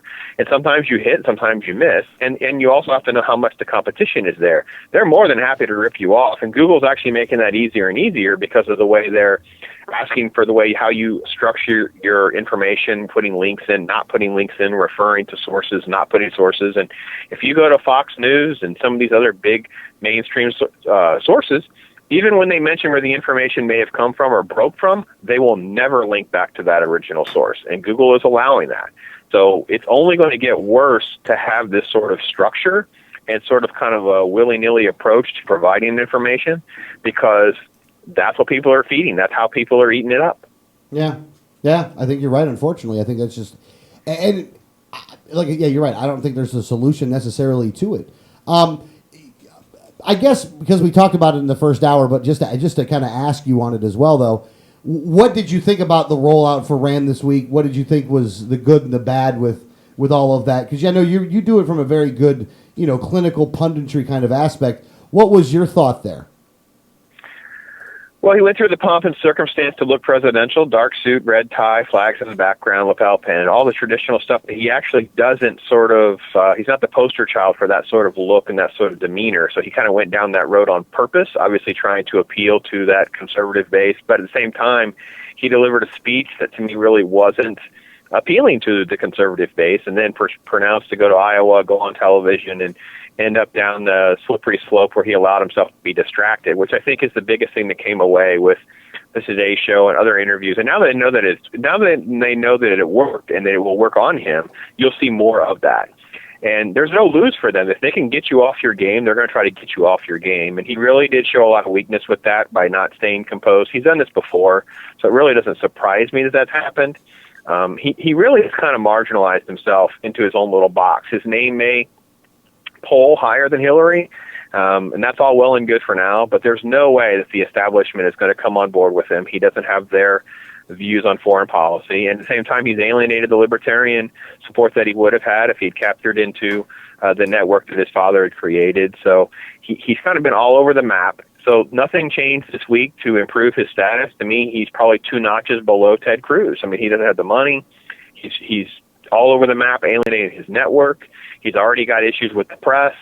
So right now, where you think that he would normally be at the top of the list of Republican candidates, obviously he's really only the 2 with Cruz. Rubio's going to come out and be way ahead of him because Rubio doesn't have a lot of this baggage. The Paul thing should be a positive, and it's actually become an anchor because he's handled it so poorly. Wow, I think that's a very good analysis of that, by the way. So kudos to Brandon on that one. And I don't think it's a coincidence that last time a reporter got him to do this, it was on MSNBC, and then the same news organization, NBC, now did it again. Right. I think Brandon's right in that they saw him do it before, and they kind of forced it to happen again. And now every reporter is going to push those buttons. I was going to ask your advice here. I think the NBC, wasn't that the channel they went down the civil rights argument and hit him with something about civil rights way back, like 2010 or so, where are you saying you're against civil rights, so you don't want people sitting at the counter next to you, and they got him kind of double speaking way back then on that. Wasn't that also MSNBC? Yeah, Rachel Maddow show, actually. That was Rachel. And the thing is that initially, though, on the Rachel Maddow show, it was much more of a friendly conversation, and then they brought this part of it up. So I think that it's, again, look, when you go and you play the game and you're playing with fire, sometimes you're going to get burned. And he's made it very apparent that if you try to question him on him switching his ideas on the issues, he's going to get very angry and he's going to become unhinged, and that's what he's done every single time. Mm-hmm. Yeah, I mean, you can make the case that there is not an argument to be made, but you could try to what's the word for it? Justify why you've adjusted your positions, but you got to know they're coming. Right. Like, you got to know that they're going to talk about this. I mean, it's not out of bounds for the media person to talk about this. So, what are you going to do? I mean, it's one of those things. But any other? I'm sorry, Brandon. Anything else that was anything else you wanted to kind of bring up there? I think it's interesting to see how the Democrats really are sort of kind of in a gray area. They've got all their chips on Hillary for now. They are really rallying the troops to not support Elizabeth Warren, who is really the only other big viable name. Actually, if you talk to most Democrats, we've talked to several. I have several close friends that very staunch liberals, and they all are Elizabeth Warren fans. That's actually who they want. They want the socialists. They're going to be perfectly honest with you. They know what she stands for.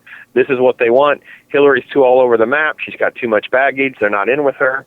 But that's not what the Democratic establishment wants. They want to hitch their wagon to her and ride that train. And I don't know who else there could be. I mean, I'm still surprised. I've went after the Obama committees and all the things that happened, and Julian Castro gave the exact same kind of speech that President Obama gave and kind of set himself out there. He's been a staunch liberal in Texas. I thought he would be the one they would try to pop up, but his name's not even mentioned anymore. So they really do have the same problem the Republicans have, just not in the quantity the Republicans. The Republicans sitting right now are just throwing all sorts of things against the wall and Jeb Bush, because they all want Jeb Bush, the establishment. That's where all the money is, whatever. But they know that's not where their people are. Their people are scattered all over the map, wanting all these different candidates for all sorts of unique reasons. There's no unity. There's nothing, and that's what people are today. People have pivot points. They have things that are affecting their lives. They have things that they've become angry or frustrated over the last, not just 8 years, the 2 terms, but 16 years, going back to the Bush administration when they hitched their wagon to a Republican and he betrayed them on issues. So it is a very interesting electoral cycle because there are so many bets that are off. Yeah, no, that's true. That's true. Very, very good analysis this week, Brandon. You've been spot on the whole time. Well, his name is. Well, you got to lower your expectations for next week. That's just totally. Well, yeah, I don't know how you're going to be able to do better next week. I'm sorry. His name is Brandon. The website is theglobaldispatch.com. Brandon, thank you so much, man. We appreciate you calling in, brother. Have a good one. Talk hard. Talk hard. Always like Brandon. We love having him as. I like having Brandon on the show. All right, let's take a break though. When we get back, I think Iran is on the board. Iran's on the board. Cuba's on the board. Iran is on the board. Circle gets the square. Is that for this week or last week? Well, no. That is for this week, but we skipped a subject in hour 1 that I think we need to talk about. Sting and the Police. What? They have a new album coming out. Okay. The Police. Is there a new Just let's new go album? to break. Just All right. play the music. All right, play the music. 1787network.com. 1787network.com. We'll be back.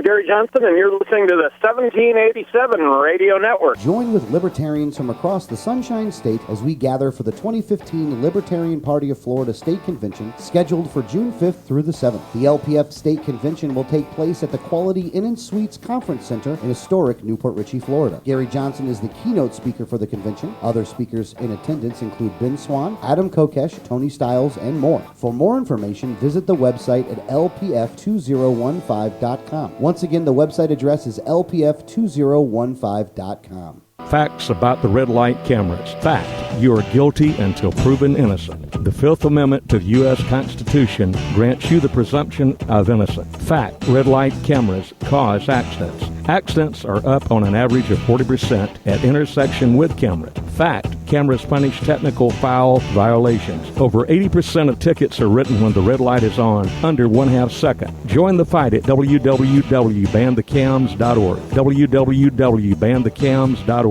Liberty starts with a like. Facebook.com/Liberty Underground. If you received a ticket in Florida, contact Oropesa Law Offices, 800-774-9883 or tacklemyticket.com. Attorney Oropesa understands the stress associated with being charged with a traffic ticket. In many non-criminal ticket cases, there may be no court appearance, no points, and no traffic school. Attorney Oropesa handles criminal violations, DUI, and license suspension matters. Don't face these serious legal matters alone. Initial consultation is free. Call now and you will be advised about any potential defense, constitutional rights violations, the possibility of having your driving privileges restored, or preventing a suspension from going into effect. If you've been classified as a habitual traffic offender, have a driver's license suspension matter, or a pending DUI case, call Oropesa Law Offices now so you can be advised about your particular case. Call 1-800-774-9883 24 hours a day, 7 days a week, or visit tacklemyticket.com.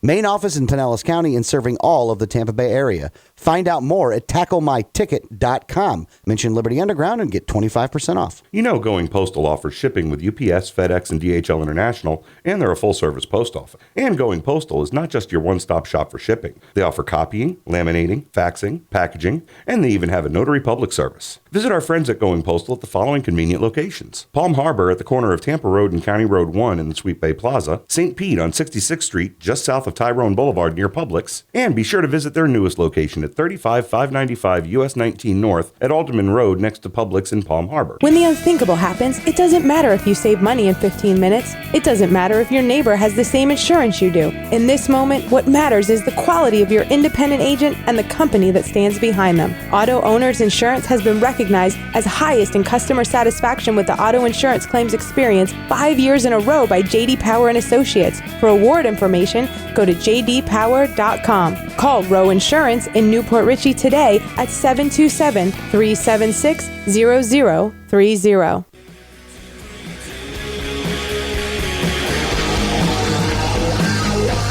Welcome back to Liberty Underground on the 1787 Radio Network.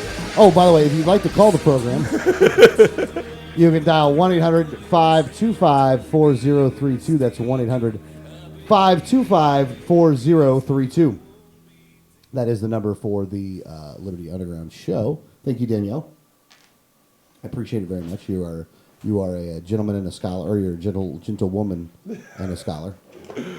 Should I say gentlewoman or gentle? Yeah, gentlewoman, right? Not too gentle, though. Not too what? Absolutely not too gentle. I mean, if you listen to the show, it is well documented that she's not really actually that gentle. So when we were on the campaign trail, someone said something about, someone came up to one of our campaign events. It was actually at the grand opening of our headquarters, and they were just being very rude and things. And I, pulled them aside and was like, "You can't do that here." And then wrote an email to Adrian and Greg saying that I was very intimidating. Now we're in the car, and I'm like 5'0", I'm not very intimidating. And both Adrian and Alex start laughing, and Adrian goes, "You're the scariest girl I know." Like, the only female that intimidates me more than you is Ronda Rousey. Yeah. She's hot too. And they both were just like, like, we ask you a question. If you're like, "That's fine," we're like, "Oh crap, what do we do? What do we do?" Yeah, what's going on here? Yeah, right. danger, danger. Yeah, it is kind of funny, actually. Oh, but hey, look, you got to. And the other thing is too with the story that you're talking about right now. By the way, the other thing about that is, well, I'll tell you what really irks me is when somebody is running for office and they're going out there, to spread the message for something, and then someone else, somebody that's not involved at all with the campaign, comes in there and thinks that because they had a 5-minute conversation with the candidate, that somehow they have this front of the line privilege where they can just do whatever they want to do. Like that they have no respect for anybody else that's actually working for the campaign, nor how the operations of the campaign function or anything else. That's very, very annoying to me. And I with Wiley's campaign, and there wasn't many people that did this. I would say 2 that I can think of off the top of my head that acted in this manner. And they weren't really supporters of Wiley. They were supporters of their issue. And they wanted to try to, they would pass out information about their issue at one of Wiley's events. Look, if Wiley's going somewhere to speak, right, like to a general meeting, and you go to that general meeting as well, and you pass information out about your stuff, and it doesn't have anything to do with Adrian, you're totally allowed to do that. I mean, I wouldn't like it, but I don't have any room to complain about that. When you go to a Wiley camp or a candidate's campaign event, uninvited, and start passing out your stuff without even asking first. At our campaign headquarters. Yeah, at our campaign. That's just rude. It's just rude. You should expect nothing but hostility for that. Nothing but hostility for that. And he got it. Not only did he get get hostility from Danielle, he got hostility from me on that one. And it did not go well. Which, it looked fine with me. Again, the guy was a scumbag as far as I'm concerned. I thought he was a plant. I thought he had an agenda. I don't know if somebody was paying him to be there. I don't know what was going on, but I didn't like the guy at all. And it was crap all day long what he did. And, But the point was he wrote an email saying I was intimidating. And I'm like, I'm not intimidating. And you totally are. You're the only one that thinks that. Yeah, you are the only one that thinks that. I don't think I'm intimidating at all. Yeah, sure. Okay, you keep believing that. Keep believing your hype, man. Keep believing your hype. I'm like, who would be afraid of me? And Alex is like, everyone? I don't fear anybody, but I got to tell you, sometimes I got to think twice before I say something. So, I'm just putting it out there.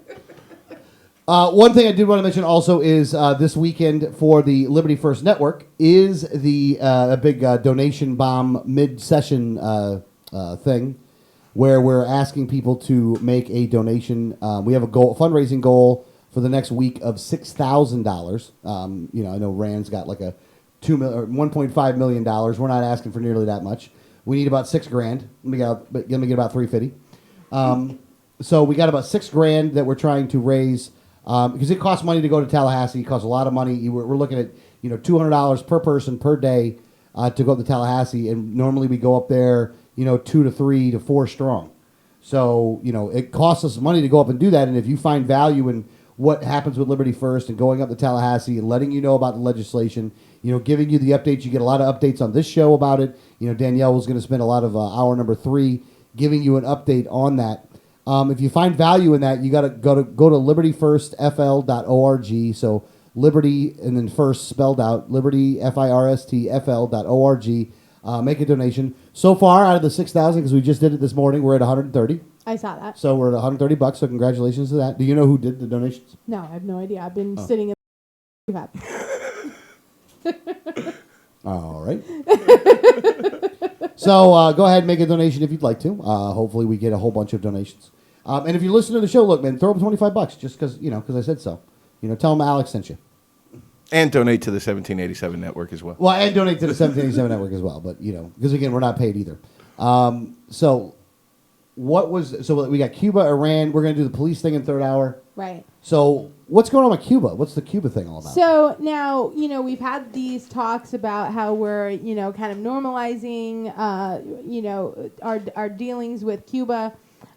We've opened up some travel to Cuba. In Tampa, they're going to start going to Cuba very shortly. And Miami already, the Miami airport already is. So we're starting to kind of normalize relations. But but our president hasn't actually sat down with Raul Castro. So while some of the things have been kind of going in the right direction, there really haven't been, where anyone sat down and talked and said, okay, here we go. But now there is going to be there's a summit of the Americas, and it's going to be in Panama. And this is something where this happens, every few years. And Cuba has never been invited to these things. They've always been excluded because of our embargo. This will be the first time that Cuba is allowed to participate. It'll be the first time that all of these leaders in North and South America and Central America are all getting together. So this is going to be a big week to kind of see how things are actually going to go. Obama and Castro are not scheduled to formally sit down, but both of their, everyone's aides are kind of saying that they would like to, and that if the agenda will allow it, they are going to. But this is kind of one of these. It's the first time we're going to see some of the embargoes being lifted and Cuba being able to participate, and how that goes moving forward with Cuba being able to participate with other, world leaders, at least in the Americas. Some of these individual countries have had relations with Cuba, but Cuba hasn't been able to participate as a whole with everybody. It's funny the way they describe it as normalizing relations, because to me, normal foreign policy relations we're lifting the embargo and dropping the bombs. that would be normal foreign policy. The embargoes were normal. Right. So now we must be bombing them if it's going to be normalized foreign policy. Oh, wait, we're having a peaceful conversation with them? Well, that's not normal. This is not normal at all. Yeah, I never did understand that, by the way, how... I don't know why talking with someone is such like a... Why do the neocons feel so badly about when people have a discussion with someone else? I don't understand that either. Like, they're willing to give money to all of these different countries and find no problem with it whatsoever. Oppressive regimes get military equipment from us, but a conversation is somehow a bad thing. Like, I'm not following this. Like, I don't follow the logic in it. I find it even weirder that somehow I'm crazy for not understanding it. Well, that's what makes it neocon. Let the AR-15 do the talking. Yeah, or we'll sell you a bunch. And this is what I don't understand, is because a lot of people are upset with, our president speaking to the leader of Iran. Well, they're talking. I mean, I get, and what they're saying is, well, this guy has said, that the destruction of Israel isn't off the table, and all these things. And he has said some stupid things. But when someone says something stupid, wouldn't you want to go, hey, listen, we need to talk about this. You're saying some really dumb stuff. Yeah, you'd think. Like, that's when the conversation is warranted. Like, if everybody's just peaceful and in their own countries and like, hey, everything's great and we're at peace with everyone, no conversation needed. You guys go live your lives. We'll live ours. We're cool. I don't need to sit down with you. Isn't it when there's a problem that we should start having conversations? You'd think. I'm with you on this. I don't understand the biggest problem here. But somehow, like I said, you can give arms to rebels that turned into ISIS, and somehow that's not a problem. But if you go and speak to the guys that are actually helping you in getting rid of ISIS because they don't like them either, that now, you're asking for the destruction of the world. Shouldn't there be prerequisites to this conversation? Yeah. Like, what one of the prerequisites... No, there shouldn't be any prerequisites. Don't get me wrong. I will say this. For the negotiations that went on for the nuke deal with Iran, that the fact that the Iranian, or the American people that are in jail right now in Iran, and some of the political prisoners that they have, that the fact that wasn't fixed, that's a big problem for me, though. Well, I got an issue there. I think that those have to be part of the negotiation. So while I was, but it wasn't, and that's something that I am upset with. I'm upset with how the negotiations went, but I'm not upset with how they started. And that's what I think is a big difference, is you hear all these people on TV going, well, they shouldn't have ever started the negotiations before all of these things happened. Well, that's called negotiating. Yeah. Like you get all those things through the negotiation. So if you put on like, well, I'm not going to start talking to you until you do all these things, guess what? You already started talking because you already started negotiating because you wanted all these things. So to do that through the negotiation process, I don't have a problem with, as long as you stick firm to those things while you're negotiating. Oh, something else, by the way. Something else. I forgot. I was going to mention this and I forgot about it, but now that you brought this up, I wanted to bring this up too. I am so sick of the neocons thinking they can have it both ways when it comes to Iran, by the way.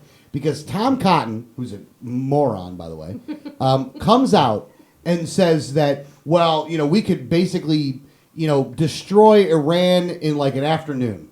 Like it would take a couple days. He says a couple days. Yeah, it's a couple days and we could totally destroy Iran. Okay, here's the thing. I thought these guys were a threat. Yeah. If I can destroy you in a couple days, you're not really that much of a threat. Like, make up your mind. We can either destroy them very, very quickly in a matter of days, or they're a threat to our national security. Because they can't be both. I mean, they can't be. Well, it shows who they're really working for, because they're not a threat to us, but they are a threat to Israel. They are. That's true, but I think there's another country in play here, though, that I don't think you're mentioning when you say that. Well, the reason I say they are a threat to Israel and they're not a threat to us is because Iran cannot start shooting on American soil tomorrow. Right. They can start shooting on Israeli soil tomorrow. And that's why they are an immediate threat to Israel if they start to get hostile. That's where their immediate threat is. We don't have to worry about them here in Florida, but people in Jerusalem do have to worry about them. I'm still not. I'm saying this shows who they're really working for, because they're not a threat to the United States. Right. They're a threat to Israel. So they are working for Israel when they are talking about how big of a threat they are. And even then, and because I think that they've made a lot of threats over the years that have been very, very hollow, so I don't even know if that's an actual threat. But I understand the premise of, if you're just looking at who they could hurt should they want to, it's unrealistic for them to hurt us. It's realistic for them to hurt someone in their region. Yes. But again, they may have talked a lot, but it's like the dog that barks, but when you stand up, they run away, because that's exactly what Iran has done. They've made a lot of hollow threats. Exactly. I think that Israel's the red herring in all this. It's not Israel. It's Saudi Arabia. Oh, well, definitely. I think it's look. I think it's more Saudi Arabia than it is Israel, though. To some degree, yeah. Like I think that Israel is what's the other hand doing? Well, to some degree, yes. Like I think it's a left hand right thing. Focus on Israel. It's the Saudis that are running the show. Well, the Saudis and the Iranians are not getting along with each other, but they are not hostile and talking about war with each other. I mean, they're not talking about war with each other. Shia, well, yes. Yes. But Sunnis and Shias have gotten along together without being at war with each other in the past. They do it today, and it can be done. Well, you have two countries that are, the militaries of both countries are very powerful. So while they are Sunni Shiite and they don't like each other, it's almost like a Cold War. Like they stay very, we'll keep things normal as long as you don't do anything to us. We won't do anything to you, because they both have very powerful militaries, where it's not like a smaller country like Iraq or like ISIS taking over Iraq is not a threat to Iran. So Iran will get into that fight, but Iran won't get into the fight with Saudi Arabia, and Saudi Arabia won't get into an actual military fight with Iran, because they don't know who would win that one. Well, yeah, and the other thing is, look, Iran can't mess with Israel, and the reason why has more to do with the fact that Israel has a bunch of nukes, right, and that they can wipe Iran off the map. So there's a mutually assured destruction part there that I don't think, for all the crazy talk of Iran, which is what the neocons uses, they'll say, well, look, Iran's crazy, they're willing to do this. I don't think they're nearly as crazy as what they're being made out to be, and I think that they need to say that they're crazy in order to drive a narrative. Right. But I think that narrative has more to do with how our relationship with Saudi Arabia is than it has to do with how our relationship with Saudi Arabia has to do with our media.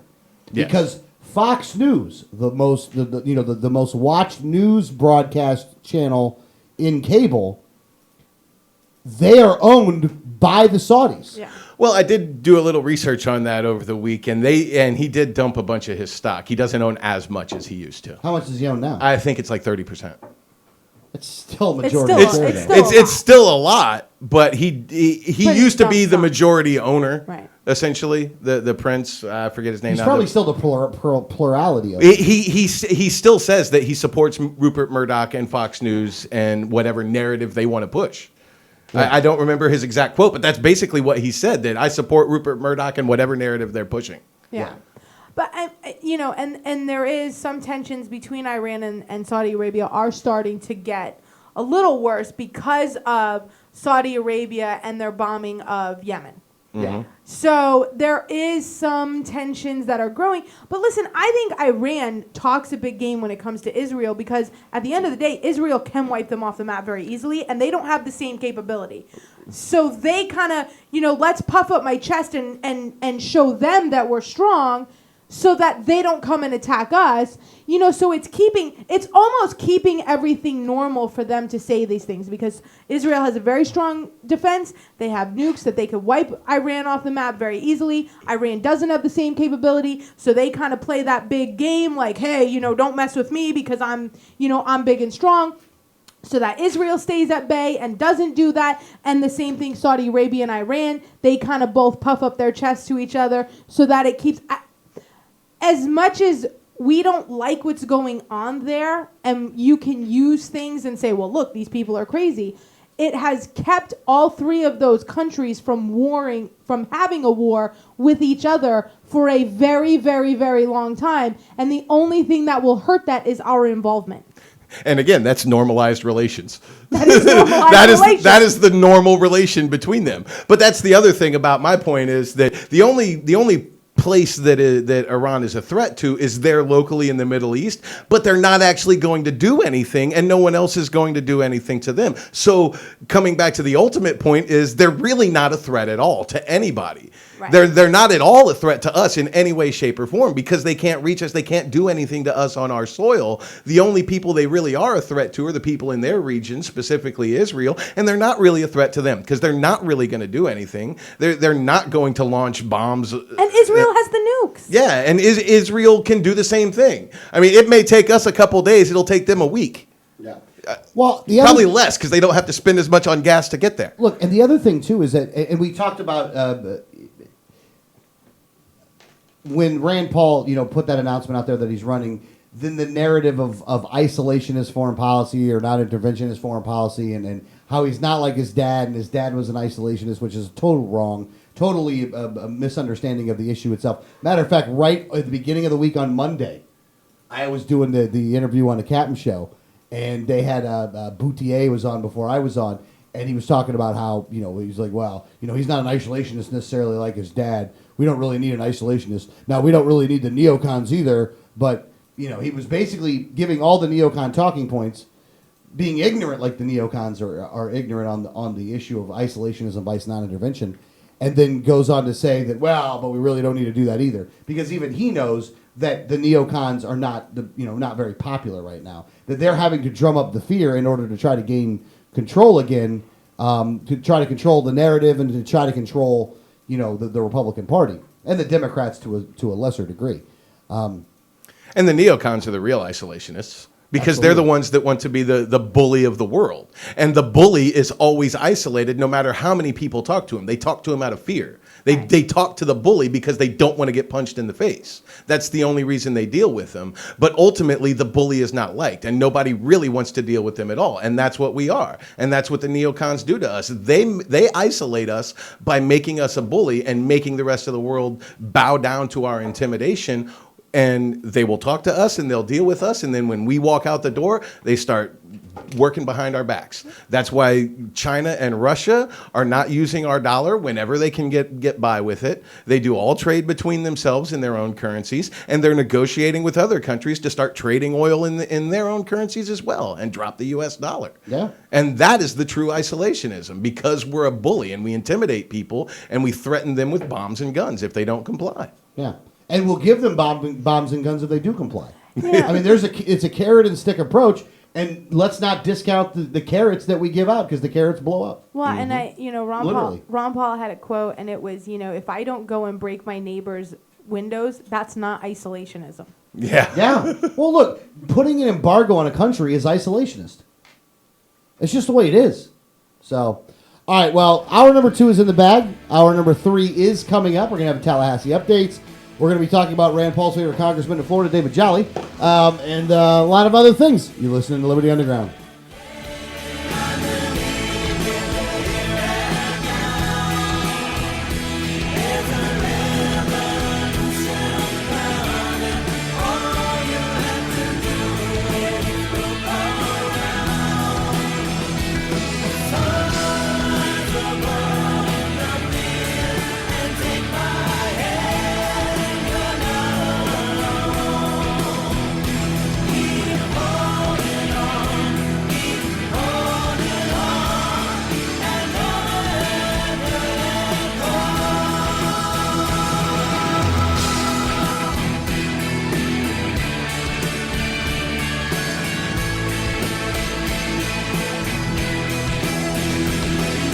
Hi, this is Gary Johnson, and you're listening to the 1787 Radio Network. Join with libertarians from across the Sunshine State as we gather for the 2015 Libertarian Party of Florida State Convention, scheduled for June 5th through the 7th. The LPF State Convention will take place at the Quality Inn & Suites Conference Center in historic Newport Richey, Florida. Gary Johnson is the keynote speaker for the convention. Other speakers in attendance include Ben Swan, Adam Kokesh, Tony Stiles, and more. For more information, visit the website at lpf2015.com. Once again, the website address is lpf2015.com. Facts about the red light cameras. Fact, you are guilty until proven innocent. The Fifth Amendment to the U.S. Constitution grants you the presumption of innocence. Fact, red light cameras cause accidents. Accidents are up on an average of 40% at intersection with camera. Fact, cameras punish technical foul violations. Over 80% of tickets are written when the red light is on, under 1/2 second. Join the fight at www.banthecams.org. www.banthecams.org.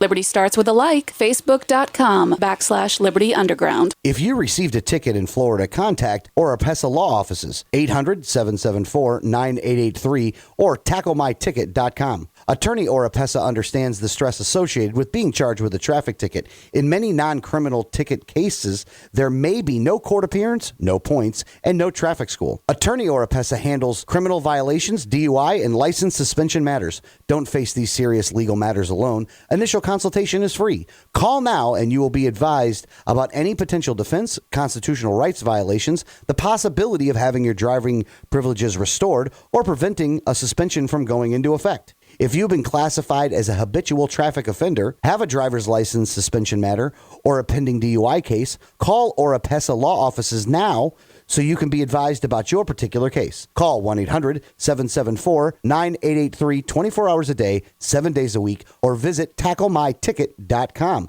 Main office in Pinellas County and serving all of the Tampa Bay area. Find out more at tacklemyticket.com. Mention Liberty Underground and get 25% off. You know, Going Postal offers shipping with UPS, FedEx, and DHL International, and they're a full-service post office. And Going Postal is not just your one-stop shop for shipping. They offer copying, laminating, faxing, packaging, and they even have a notary public service. Visit our friends at Going Postal at the following convenient locations: Palm Harbor at the corner of Tampa Road and County Road 1 in the Sweet Bay Plaza, St. Pete on 66th Street just south of Tyrone Boulevard near Publix, and be sure to visit their newest location at 35595 US 19 North at Alderman Road next to Publix in Palm Harbor. When the unthinkable happens, it doesn't matter if you save money in 15 minutes. It doesn't matter if your neighbor has the same insurance you do. In this moment, what matters is the quality of your independent agent and the company that stands behind them. Auto Owners Insurance has been recognized as highest in customer satisfaction with the auto insurance claims experience 5 years in a row by J.D. Power and Associates. For award information, go to jdpower.com. Call Row Insurance in Newport Richey today at 727-376-0030.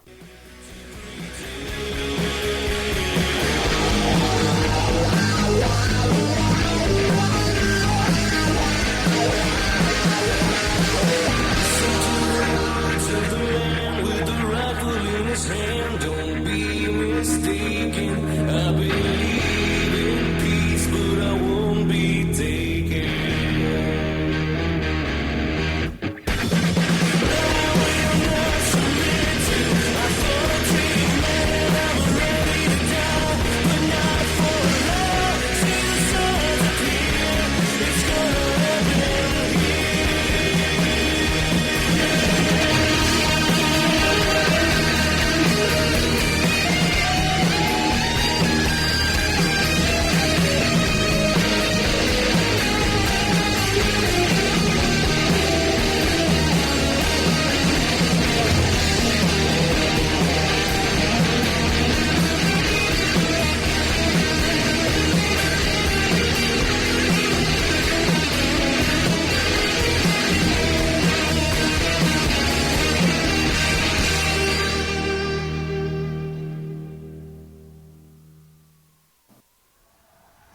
mistaken. I believe in peace, but I won't be taken. I will not submit to authority of man. I'm ready to die, but not for a lie. See the signs appear. It's gonna happen here. This is Liberty Underground with Alex Snicker, Danielle Alexandre, and Greg Bowen on the 1787 Radio Network. Well, good morning, Tampa Bay, St. Petersburg, Clearwater. This is Alex, co-host, Liberty Underground, along with me, the Duchess of Doing Stuff, my own personal Wikipedia, Danielle Alexandre. How are you doing? I'm doing well. Good to hear you doing good. Also in studio is the Prime Minister of the Sinister, Greg Bowen. How are you doing, sir? Spectacular. Not fabulous? Not fabulous. Dang it. Little peachy. Little peachy, though? Little peachy? Yeah. It's always good. Hope everybody's having a good week. A lot of things that have happened this week, and if you'd like to get up to speed for what we were talking about in hour number 1 and hour number 2, you can go to 1787network.com and go to our YouTube channel, and you can see hour number 1 and hour number 2 in living color on your computer screen. But let's get into what is going on around the state of Florida and along with the politicians that claim to represent you here. So let's start. Where are we going to start with Jolly? Yeah, we can start with David Jolly. Let's start with everybody's favorite Congress critter, David Jolly. So I like Congress critter, by the way. You like that? Just for the record, I like calling them Congress critters. I think it's kind of funny. So, but would you call Justin Amash a Congress critter? Well, no, because I have respect for him. Oh, I think it's an appropriate term considering cockroaches have a higher approval rating still than Congress. Yeah, that is true. So in Tallahassee, we talked last week about how there's going to be this big debate over Medicaid expansion. And, you know, David Jolly, being the good conservative that he is telling the governor that he should be negotiating with the Obama administration over actually expanding Medicaid. Oh, wait, so conservatives don't actually believe that.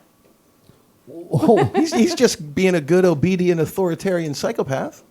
So, and I guess what his exact quote was, let's make sure we get his exact quote correct. What? I'll read it. Oh, go ahead. What he actually said was, on Medicaid expansion, I think, frankly, the governor should be in Washington at the negotiating table. We don't, as a state, have to accept exactly what the administration has proposed. He goes on to say numbers are numbers. It doesn't have to be political. The budget reality of accepting the money is a real challenge. And so it's okay to go to the administration and say, okay, let's negotiate on this and figure out where the solution is. This guy's a Republican? Yeah, through and through. David Jolly. Mm-hmm. Like, you know, what's funny is, and this is really the funny part, is that let's say that Lucas Overby or Alex Sink were to have won that election, and that let's go with Alex Sink. Alex Sink would have said, "Hey, you need to go up there and you need to talk about expanding Medicaid, and you need to go negotiate with this administration."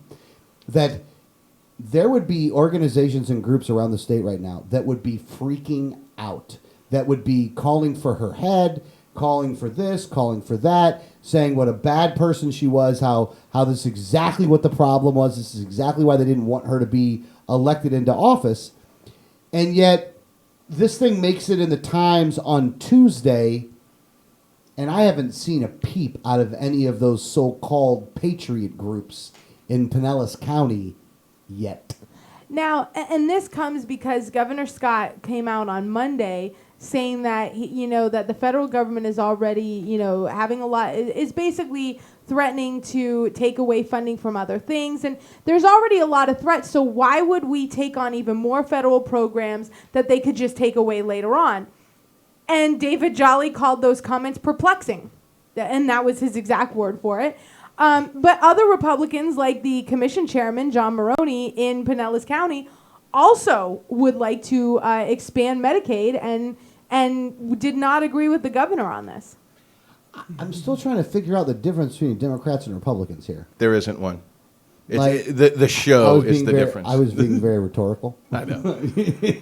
Well, actually, you kind of hit the nail on the head with the difference with what you were saying with Sink, because there is no real difference between them. They're going to support the same things, but the show that they put on is going to be a different show. And that's really it. It's all about the show. It's pro wrestling. It truly is. Yeah. So, and this is what makes it even more like there's no difference between the two, is because a Democrat is going to challenge David Jolly coming up in the 2016 election. And it's going to be a Democrat challenging Representative Jolly. And he's a former Pentagon official.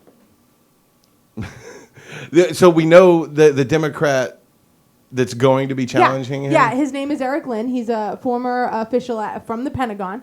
Because how do you beat a military-industrial complex hack? You throw one in the race with him. Yeah. You pull out your military-industrial complex trump card. It's like they got him on shelves, you know?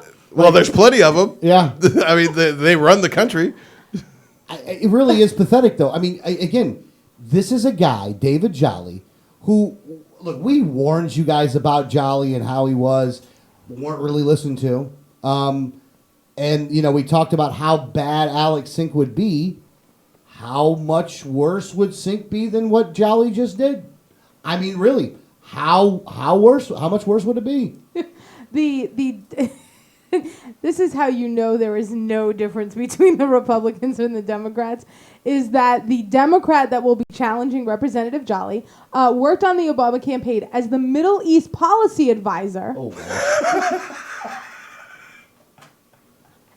And he works for the global consulting firm under the Secretary for International Trade at the U.S. Department of Commerce. I apologize for the silence, folks. I can't stop laughing long enough to make a comment. Hold on. It's just sometimes when you hear this stuff, you just don't know what to say. Like, seriously, folks. What is going on in Pinellas County here, folks? I mean, really. I mean, let's figure this out here. I mean, and again, like I said, if Sink would have said this, if Sink would have been the one that got elected, and Sink would have been the one that put this stuff out, you would hear the overall, like, just this amazing amount of anger going on towards the representative, and yet because Jolly did it, it's like nothing. It's like they want to try to forget that it even happened. Because a lot of these groups are led by people locally in Pinellas County that really, really don't care what a Republican does in office. They are just there to say, oh, the Democrats are so bad and they're a bunch of socialists. And you know they're lying about it because when Jolly does this, not a peep comes from them. It's disingenuous. I'm trying to make sure that I don't curse. I'm trying to do the best I can to make sure that I don't curse. But when you're looking for a reason why we call some of these Tea Party groups in Pinellas County a bunch of Republican hacks, Exhibit A. Because they're not going to talk to you about it. And when you bring it up is that they should be talking about it, they're going to go, well, you know, nothing we can do about that. Well, there's nothing you could have done about Sink either, but you wouldn't have stopped you from talking then, though, would it have? So just jerks. So the Democrat said, this is what he said as he rolled out his campaign, I watched and listened to the 2014 congressional races, and Republicans like David Jolly ran on the message of improving the economy and jobs. But unfortunately, once they won and began to govern, the first things they wanted to vote on was restricting a woman's right to choose, trying to defund the Department of Homeland Security, which apparently he likes, and which protects U.S. citizens, and Floridians against terrorism, and trying to repeal Obamacare for the 60th time. That's not working for the economy and jobs for the people of Pinellas County. Here's the thing. In some ways, when it comes to some of the stuff that they're doing up there about not working for the people of the county, I totally agree with you. It's just too bad that you wouldn't have a first clue as to what would actually be helpful to the people in the area. So why would we bring somebody like you in? There really ain't much difference between you and Jolly. He wants to run on a let's improve the economy and create jobs and make sure that we have a Department of Homeland Security. I don't know if he realizes he's a Democrat.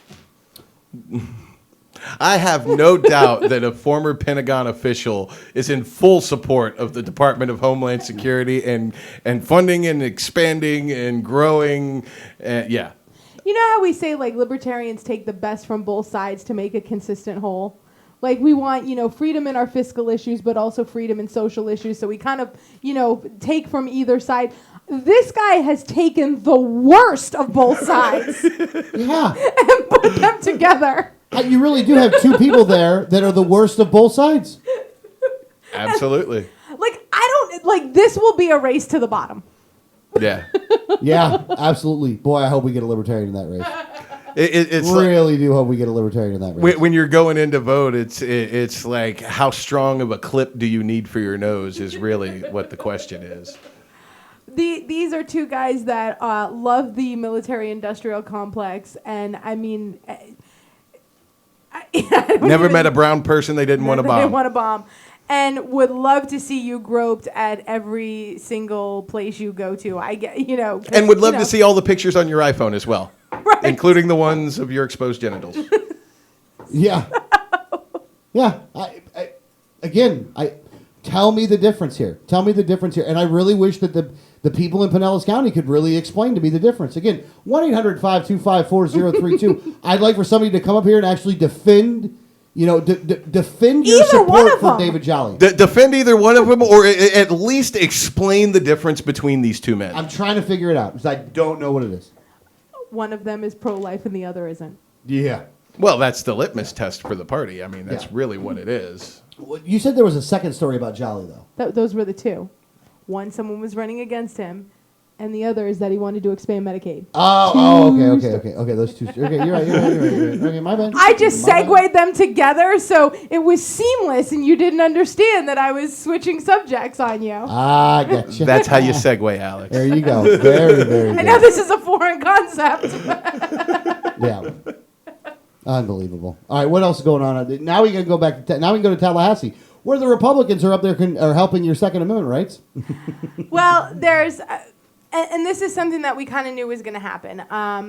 The campus carry bill, which would allow, if you had a concealed weapons license, then you would be able to use that on any of the state university campuses, is not likely to go through the Florida Senate. It went through the House. It did go through the House, and it's already done. It's passed in the House and done. It's gone through the third reading. It's everything is done in the House. We kind of knew the Senate was going to be a little harder on this bill, especially Senate President Andy Gardner. He's not letting it move through its last committee, and it's unlikely, even if it did, if it would be heard on the floor. Wow. There's your Republicans on the second. I thought they were pro Second Amendment, Danielle. What kind of madness do you speak of? Yeah, I mean, at the end of the day, I mean, they are strong on the Second Amendment bills that will actually not do anything. Yeah. Well, no. And now, in all fairness, but the bill about being able to carry your weapon in an emergency situation, though, how's that going, though? Yeah, no, that one's actually, that's probably good. That's gone through the Senate, and it's actually on its way over to the governor, and he's very unlikely to veto it. So that one will be done. There's a big difference between these two bills.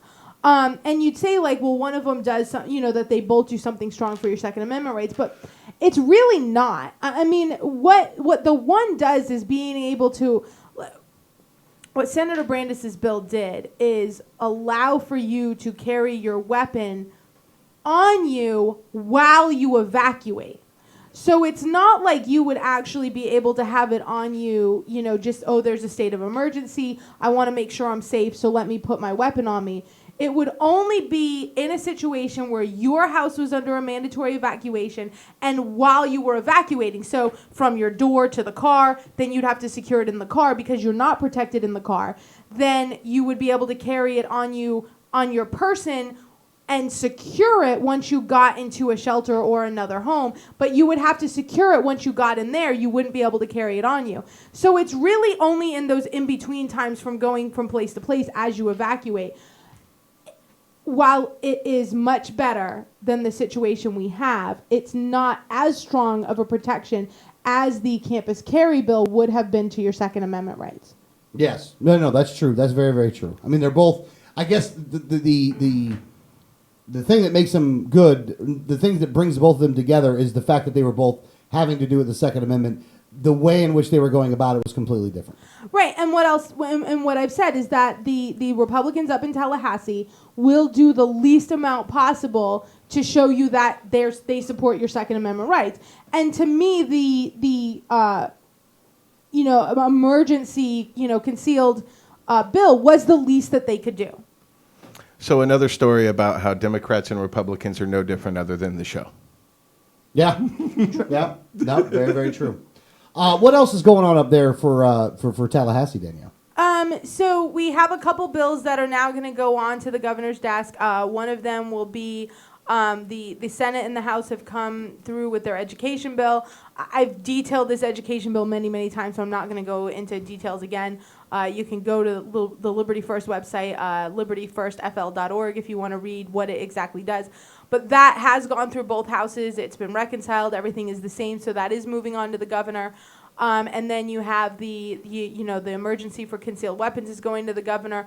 There's a couple other smaller bills, but there's a lot of things that are still working through the process. So, now when we get into these next couple weeks, we're going to see a lot more that are done and going to the governor.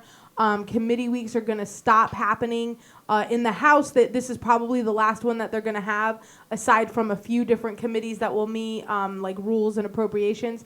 But other than that, everybody's going to stop meeting. In the Senate, they have one more week, and then they stop, and everything is on the floor. So if you're following any legislation that hasn't been heard in its last committee, you're pretty much going to see that it's done already. Let me ask you a question. Let me ask you a couple questions. But sure. My first question is going to be, what was the most pleasant surprise that you got this year up in Tallahassee? What was the most pleasant surprise that you saw? Well, I think, we've seen, we're starting conversations about things like asset forfeiture and hemp legalization and, medical marijuana legalization and things like that, where I think that while I kind of had a feeling that those bills weren't going to make it to the end, the fact that they were even proposed was actually a very nice surprise, because these things work in cycles when you follow legislation. Most people don't expect that the first time they introduce a bill that it's going to make it to the end. Basically, you introduce a bill to start the conversation, and then within 2 or 3 sessions, that's when it gets passed. So to see the conversation started about these issues that generally these guys do not want to talk about is actually a very positive sign for the future. Okay. Yeah. What else up there was a pleasant surprise for you? Are you? I don't know. I'm not going after anything. Okay, because I don't know. That was it, huh? Yeah, one pleasant surprise. No, I mean. Hold on. Don't get me wrong. That might have been the reason I was asking you the question, to be like, you could only think of one positive thing to happen up there. But if that was the only positive thing, then we'll go with that. No, I mean, I think that we were much better received, and I think that representatives and senators on both sides, which either party, have actually been much more interested in what we have to say, much more interested in working with us, down the road. I think we are going to see much more talk about campaign finance reform, and not this, the stupid one that Don Gates and Will Weatherford did that didn't do anything. It just changed the names of these committees. The stupid one. I mean, I think we're going to... Is that the clinical term? Yeah, the clinical term That's is the stupid. name of the bill. Yeah, the stupid one. Stupid Bill 104. Well, I always thought it was funny is that when him and Weatherford went out and like, we can't be bought for $500. Like, we know you can't be bought for $500. That's why they give all the money to the party, because it's unlimited, guy. Yeah, and your political committee that you sit on. Yeah, exactly. So, and that's the thing is, I think we're starting to see that legislators are worried about their jobs. They're actually worried that they may not make re-election if they don't start to push some of these issues that are important to the grassroots. And as much as most people be like, well, that's really nothing. No, it's huge up in Tallahassee, because normally there's a lot of arrogance up there that I can do whatever I want. These people will still elect me, and they don't have that arrogance like they've had in previous years. Well, and it's not only on the Republican side here, but it's also on the Democrat side here. But the let me see if I can say this the right way. That the thing that is the factor that comes into play that has both of them doing this is that if it's close and that margin's getting bigger, like Right. the fact that if it's even remotely close in their district, that they're looking to speak with someone to give them an edge. And if they think like if they can talk to Danielle or they talk to libertarians to be like, look, if I work with these people, then maybe they won't hate me. And maybe they will vote. Maybe if they're looking at it from the lesser of two evils standpoint, which a lot of people are now, is that they're like, well, this person was willing to work with us on some issues, and that'll get them a win. And they'll look at places like Murphy's race in order to see that, how that is effective. And this is really to libertarians' benefit. As a matter of fact, if you're listening to the show, if you're a libertarian, look, I would tell you that just as a regular citizen, if you talk to your representative, you have a lot more ability to influence them. If you tell them you're a libertarian, it's not the opposite effect where you have less influence. You'll have more because their view of you is going to be one of, okay, this person is not just bought and sold on, I'm just not, I can't just say I'm a Republican and you vote for me, or I'm a Democrat and you vote for me. This person won't vote this way. And there may not be a libertarian in that race, so I need to earn this person's vote. They're going to be willing to do more to try to earn your vote and try to see where you're coming from. Don't get me wrong. They're going to be slick a little bit too, though. So you got to be careful of that. You'll get a little bit of handling done, but not as much as you'd think, though. Well, and it is because more and more often you're seeing these really tight races where the independent third-party vote is deciding the race. So, that's where, listen, they're looking at it as, the Democrats are going to support me no matter what if I'm a Democrat. The Republicans are going to support me no matter what if I'm a Republican. But it's really these independents that in my race are going to decide who wins. So I really have to worry about what they think of me. And that's what's playing to our advantage right now. I mean, in a year where they won super majorities, they've come back more humble than in years that they've lost seats. True. Well, and I think that they see the writing on the wall too. Kind of goes along with them. Look, Wiley got $250,000. That's nothing. You can't ignore that. And if I'm not mistaken, that the difference between Christ and Scott was less than that. Mm-hmm. Yeah. Yeah. We control elections. Yeah. Yeah, I mean, we have a lot more clout than we've had in the past, and if we start using it correctly, we can have even more than that. One of the reasons we opened up the PAC was because of that reason. FloridaLibertarianPAC.com, by the way. FloridaLibertarianPAC.com, by the way. And that website is up. Now, what was one of the more disappointing things that was a surprise? I mean, because again, I say this, but what was some of the more disappointing things that happened up there that was even a surprise to you? Hold that thought. Hold that thought. Let's take a break. You want to go to break first? Before you get to hear the negative, let's take a break. Let's kind of leave that lingering right here.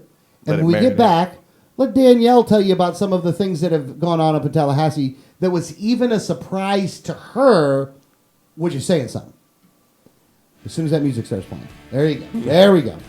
What are you doing? I don't know what you're doing, guy. The website, again, 1787network.com, 1787network.com. We will be back. You're listening to Liberty Underground.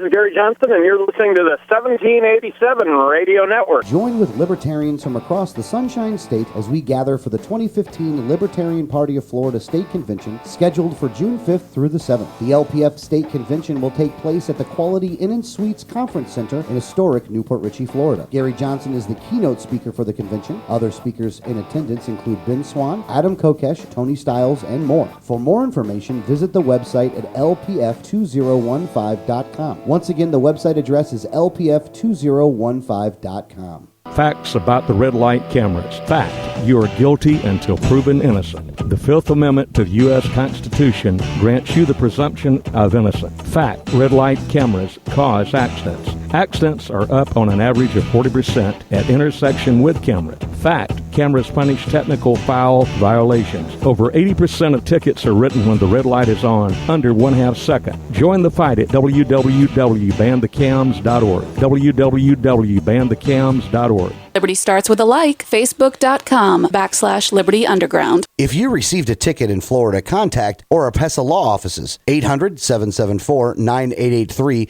or tacklemyticket.com. Attorney Oropesa understands the stress associated with being charged with a traffic ticket. In many non-criminal ticket cases, there may be no court appearance, no points, and no traffic school. Attorney Oropesa handles criminal violations, DUI, and license suspension matters. Don't face these serious legal matters alone. Initial consultation is free. Call now and you will be advised about any potential defense, constitutional rights violations, the possibility of having your driving privileges restored, or preventing a suspension from going into effect. If you've been classified as a habitual traffic offender, have a driver's license suspension matter, or a pending DUI case, call Oropesa Law Offices now so you can be advised about your particular case. Call 1-800-774-9883 24 hours a day, 7 days a week, or visit tacklemyticket.com. Main office in Pinellas County and serving all of the Tampa Bay area. Find out more at tacklemyticket.com. Mention Liberty Underground and get 25% off. You know, Going Postal offers shipping with UPS, FedEx, and DHL International, and they're a full-service post office. And Going Postal is not just your one-stop shop for shipping. They offer copying, laminating, faxing, packaging, and they even have a notary public service. Visit our friends at Going Postal at the following convenient locations: Palm Harbor at the corner of Tampa Road and County Road 1 in the Sweet Bay Plaza, St. Pete on 66th Street just south of Tyrone Boulevard near Publix, and be sure to visit their newest location at 35595 US 19 North at Alderman Road next to Publix in Palm Harbor. When the unthinkable happens, it doesn't matter if you save money in 15 minutes. It doesn't matter if your neighbor has the same insurance you do. In this moment, what matters is the quality of your independent agent and the company that stands behind them. Auto Owners Insurance has been recognized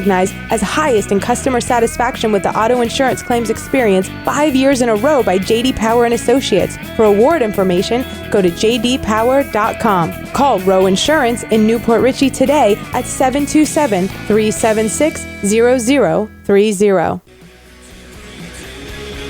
Welcome back to Liberty Underground on the 1787 Radio Network. The website, 1787network.com, 1787network.com. All right, Danielle, you gave us the good. Give us the one thing that was the most surprising thing to you in a negative way about Tallahassee this year. There's normally very strict rules and guidelines and deadlines when you do amendments in a committee. And they started to allow these kind of handwritten ones that were done right at the table while everybody was meeting. And that was very surprising. That's normally not a rule that anyone breaks. And that's not normally a rule that anyone is allowed to break. That's normally a pretty strong... there's even laws about having public input and the public being able to look at these things before they're proposed. So I don't even necessarily think it's very legal what they did, but they allowed them. And so that was very disappointing because it gets the public's input out of it when they're changing up bills and legislation. So that was very disappointing. I think it was, like I said, I don't think it's legal. I think any of the bills that did get changed that way, there's not many of them that I know that have passed yet, but there probably will be set for legal challenge at this point. So I don't think that was a good move on their part. It was very disappointing, and it was very kind of transparent that you just didn't want the public involved. Wait a minute. Cocktail napkin amendments are not legal? No. Are you kidding me? Not up there. Not supposed to be. Well, obviously they disagree with you. They do think that they're legal. Actually, I think that what happened was is you started seeing the people that clean those places up. They were just putting the napkins up there as like placeholders for you to be able to write your bills. I think I heard Gardner be like one time, "Let me get a couple more napkins. I got a big one here." You know. So. Need both sides. Yeah. No. They do have rules. You can't use both sides. That's the rule they follow. The rule is you can't use both sides of the napkins when proposing amendments. So that was, I thought that was a very kind of, I mean, everyone saw through it. You just didn't want the public to know that you were changing a bill. So that was wrong. It was wrong to do. I think that it's going to be something that I probably will want to make a much bigger deal about next session, that it's not going to be allowed. Because I think that really, well, number one, I don't even think it's legal. I think it really does violate Florida statutes because there is a statute about things being open and having to have so much time for public consideration. So I think when you do and I understand that sometimes we allow late filed amendments, but it still was open to the public before it was proposed in the committee. So I think letting someone hand write it down in a committee would definitely violate that statute. So I do think that we should make a big deal about it next session. I don't think it should be allowed, and it was very disappointing to see this session. Yeah, exactly. I think overall, while we get to the kind of I wouldn't say the end of this, but overall, how do you feel about what has gone on so far up there? I feel like it could have been worse. It can always be worse. Yeah. Now, one thing is, though, they haven't gotten nearly as much stuff done as they have in years past, which I do find to be somewhat of a positive. Yeah, they're actually, and as much as we're hearing about bills that are going through, they're actually way behind. So they did have to work over the Easter week, which normally they don't, but that is because they were way behind. There was just a lot of bills that were so controversial that so many people were speaking out against what they were doing that you saw a lot of things end up being workshopped instead of heard in the committee. So it kind of put it off schedule for when it was going to pass. And we saw a lot of issues like this. So they ended up getting, at this point, they've gotten less done. They've gotten, which I'm surprised you didn't use this. I'm surprised you didn't talk about this before the break as the positive. There's still too much time and too many rules that they can break. Kind of like didn't want to say nothing in front of somebody pitching a no-hitter. It's like, as much as we say that they're way behind right now and not as many things have gotten done at this point, anything can change in the last few weeks, and they can start pulling things up from the floor that haven't been heard in committee, things that we never expected to be heard will all of a sudden be on the floor. So they can break those rules about it going through committee. Enough has been heard in at least one that this can still end up very bad. I got you. Okay. All right. Fair enough. It really doesn't surprise me, though, because the Florida legislature is so lazy, and they would rather legislate through constitutional amendment and let the people deal with it. I mean, we have constitutional amendments to vote on so often in this state. It is ridiculous. It is really dumb. Yeah. I hear what you're saying. I mean, as somebody that does support the solar one, I do understand I do understand what you're saying, though. Is there a phone? Is there a caller? It was a wrong number, actually. Oh, you should have put him on the air anyway. That'd have been funny.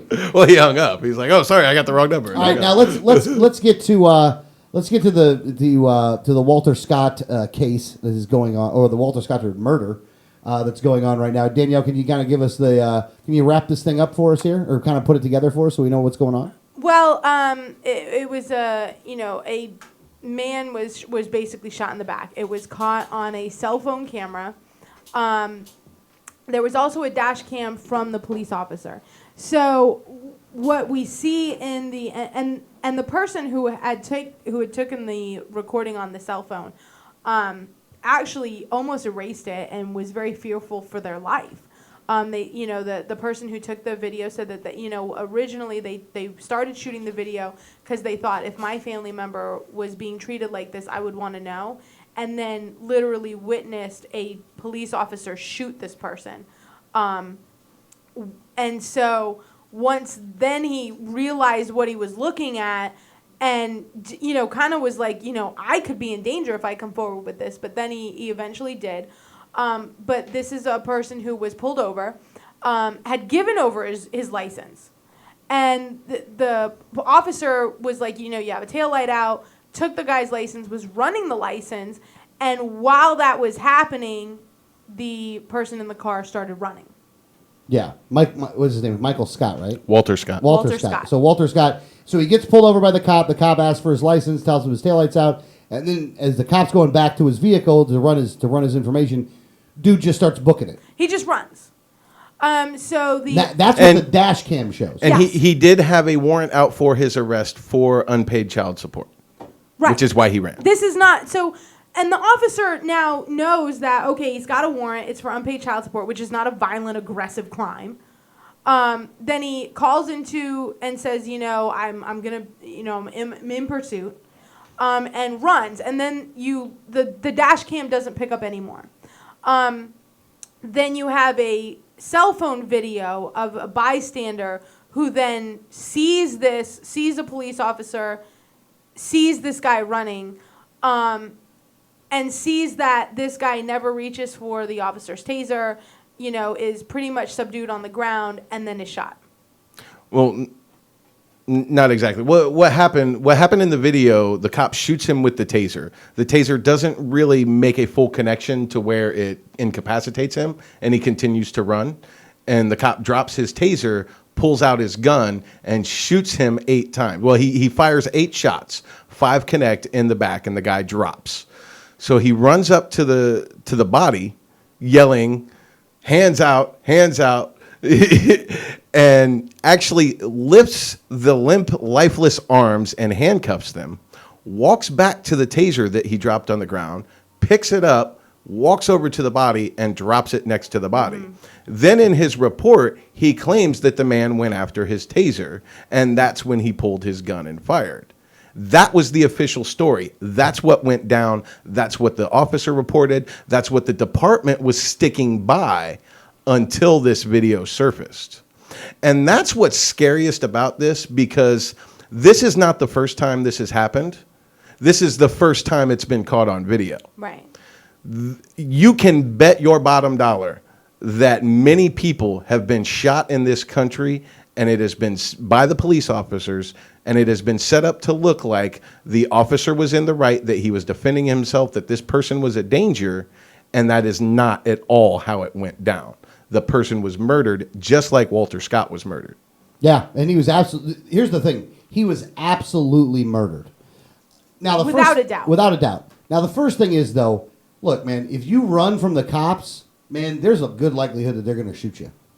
Not because they should, though. Not because they should. No. By no means should they. They're wrong. It's murder either way. Man, just be careful. I mean, just be careful out there when it comes to this, because these guys are just shooting happy. They're just shooting happy, and they will try to cover it up. And you cannot trust them to do the right thing on this. I mean, how many different instances do we have to see of this kind of conduct from people that we are entrusting with, the use of force, the use of deadly force, against the citizenry. And this Michael Slager is the guy's name, who I hope is really going up on murder charges. He is. He is, and he's been accused of wrongdoing before. Yeah, he's been accused of wrongdoing before. Shouldn't have had the badge, shouldn't have had the gun, shouldn't have been out there on patrol, but decided to go out there and decided to go out and just shoot somebody. Really is sad. Now, one thing, and again, this isn't funny, but it is kind of weird, that as soon as something like this happened, because the one guy was black, the guy that got shot was black, and because the officer was white, that Al Sharpton immediately called, because he is a civil rights ambulance chaser to the biggest degree, and that the family was like, no, we don't want what happened with Ferguson here. This is going to be a funeral for just the close family members. Told Al Sharpton, don't show up to this thing. You're not welcome here. You're not welcome here, basically, which is really nice. Like, I'm very happy to hear about that. But the police are going to have to... again, you don't have to change your ways, but you got to understand that blowback is something that's going to happen regardless. And I have to commend the North Charleston Police Department on the way they are handling this, because I understand that they can only go by the narrative that they get. They get the report from the police officer. Right. You know, they get the dash cam, they get their report. If they don't get a video of what happened, they have to go by the police report. So they were defending their police officer when this was the report that he turned in, and we didn't get the shooting on the dash cam. So they didn't have video of that until the bystander turned it over. But as soon as they got that video, he was brought up on charges. He was suspended. I think he's actually been fired at this point. Right. I think it started as a suspension, and now he's he's fired. fired. He's in jail. He's already been through his arraignment. He's been denied bond. They are handling this the right way, and I think that's why we're not seeing the kind of outrage that immediately followed Ferguson and immediately followed New York City with Eric Garner, because the authorities are actually handling this the right way. This police officer is being held accountable. He is facing murder charges for what he did here, and they're not trying to stand up for this guy and say, well, he might have been in the right here. No, you just murdered that man, and you're going to face the consequences. And I do have to say that the North Charleston police chief had actually come out and commended the person who gave him over the video and said, we were starting, during the investigation, we were starting to see inconsistencies in the officer's story based on the evidence. We saw that there were issues, but we couldn't prove one way or another. So, having this video just kind of confirmed what we were already starting to suspect. And so it shows that they were probably even doing an honest investigation, because when the video surfaced, they were like, this makes a lot of sense considering we're starting to see that bullet patterns don't match up to the story that he's telling and things. So they may have even come to this conclusion without the video, but you have to give them at least credit that they were doing an honest investigation. Yeah. Oh, they claimed that they were doing an honest investigation. Again, they have Allegedly. lost. They've lost. It's easy to say it after the video comes out. Yeah. Easy to say it then. I have no. They don't get the benefit of the doubt with at least with me. They don't get the benefit of the doubt anymore. They've lost. The police have lost that with me. Yep. You no longer get the benefit of the doubt. If there's a question and it ain't on video, more than likely you did something wrong. If there's a cop's bullet in a man's back, my first thought is that the cop murdered him. Yeah. I am not going to be on the cop's side on this at all whenever there is a bullet in a man's back. Yeah. And again, I understand what you're saying, Danielle, that they came out and said that stuff, and that's good. Look, I'm glad that they're doing that, because that means that the outrage that is coming on from the citizenry is having an effect. But I just don't know for sure if the guy's even telling the truth. Well, I mean, listen, you have an investigation that's a written investigation, and they will be called out for it if they were lying, so it would not be in his best interest to do that. Well, we'll see. And we'll see. Look, let it all come out. I'm glad that they fired the guy. I'm glad that they arrested the guy. I'm glad the guy's sitting in jail right now. I hope that they put the needle in him, actually. I hope the guy gets the death penalty, and they stick the needle in him, because it has to be made abundantly clear that this is not acceptable behavior for those that we give this power to. Look, the power that we give to the police is something that is it's the power to kill our citizens. It is that power. Every law carries the death penalty. Every one of them, whether you like it or not. Because this guy is child support is what got this guy killed. With what was his name, Gardner up in New York? Eric Garner, it was a cigarette tax. It was cigarette taxes. So it was taxes that got this guy killed. How many other people have died because of things like this? This is a power that we give to these people, and I don't think that they respect it anymore. I think that there's far too many in the law enforcement community that don't understand they don't have respect for the power that we've given to them. And I think it's very sad that that's what we've come to, but that's where we're at right now. And you're going to see you're seeing blowback from the communities on this stuff, and you're also seeing people starting to understand. And this is a good thing. We talked about it in hour number 2 about the John Oliver thing. Look, people are starting to understand the victimless crime laws and how bad they are, and how much they affect people, and how inherently racist they end up becoming. Maybe not as much racist, socioeconomic is that their socioeconomic bias against poor people and the police will go out, and we've had it happen in Pasco County, where they've gone out and they have basically commandeered a neighborhood to do what they called a warrant sweep or whatever. Like, if you have warrants and you have addresses for these people, then why are you waiting until you get enough to go attack a neighborhood to do it? But they will close down a neighborhood because they're trying to revenue generate. And they'll go from house to house to house to house with the goal of finding as many bad things as they can find in order to arrest people. And most of the crimes are victimless crimes. We have it. We have one in Pasco County. We got a terrorist. His name's Naco. He's the sheriff. He made it. And again, he is a terrorist. There's no getting around it. He uses fear. He puts up billboards with fear. He puts guys with masks on in videos of the undercover cops, and he's basically saying, we're coming for everybody.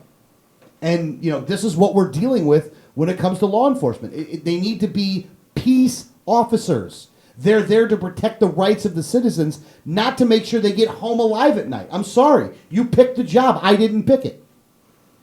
When I was in the Marine Corps, I knew that there's a good chance I can die. If you're a police officer, there's a chance you can die. Your job is to protect the rights of the citizens of this country or of the area in which you live in. That's your job. Not to come home safe, to make sure that those people are safe. Yeah, and then everybody has to deal with the occupational hazards of the jobs that they choose, and that's just the way it is. But I think that we as, not we, but, you're seeing, and we've seen reports where they do take if you have too high of an IQ, they don't want you as a police officer and things like that.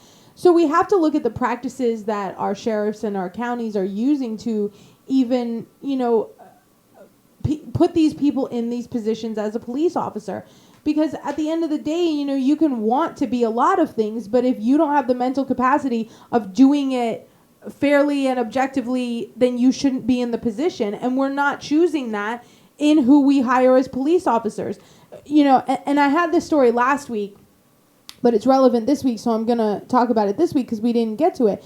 But in Gainesville, we had 3 KKK members who were police officers in a Florida prison that were plotting to kill a black inmate after he was released.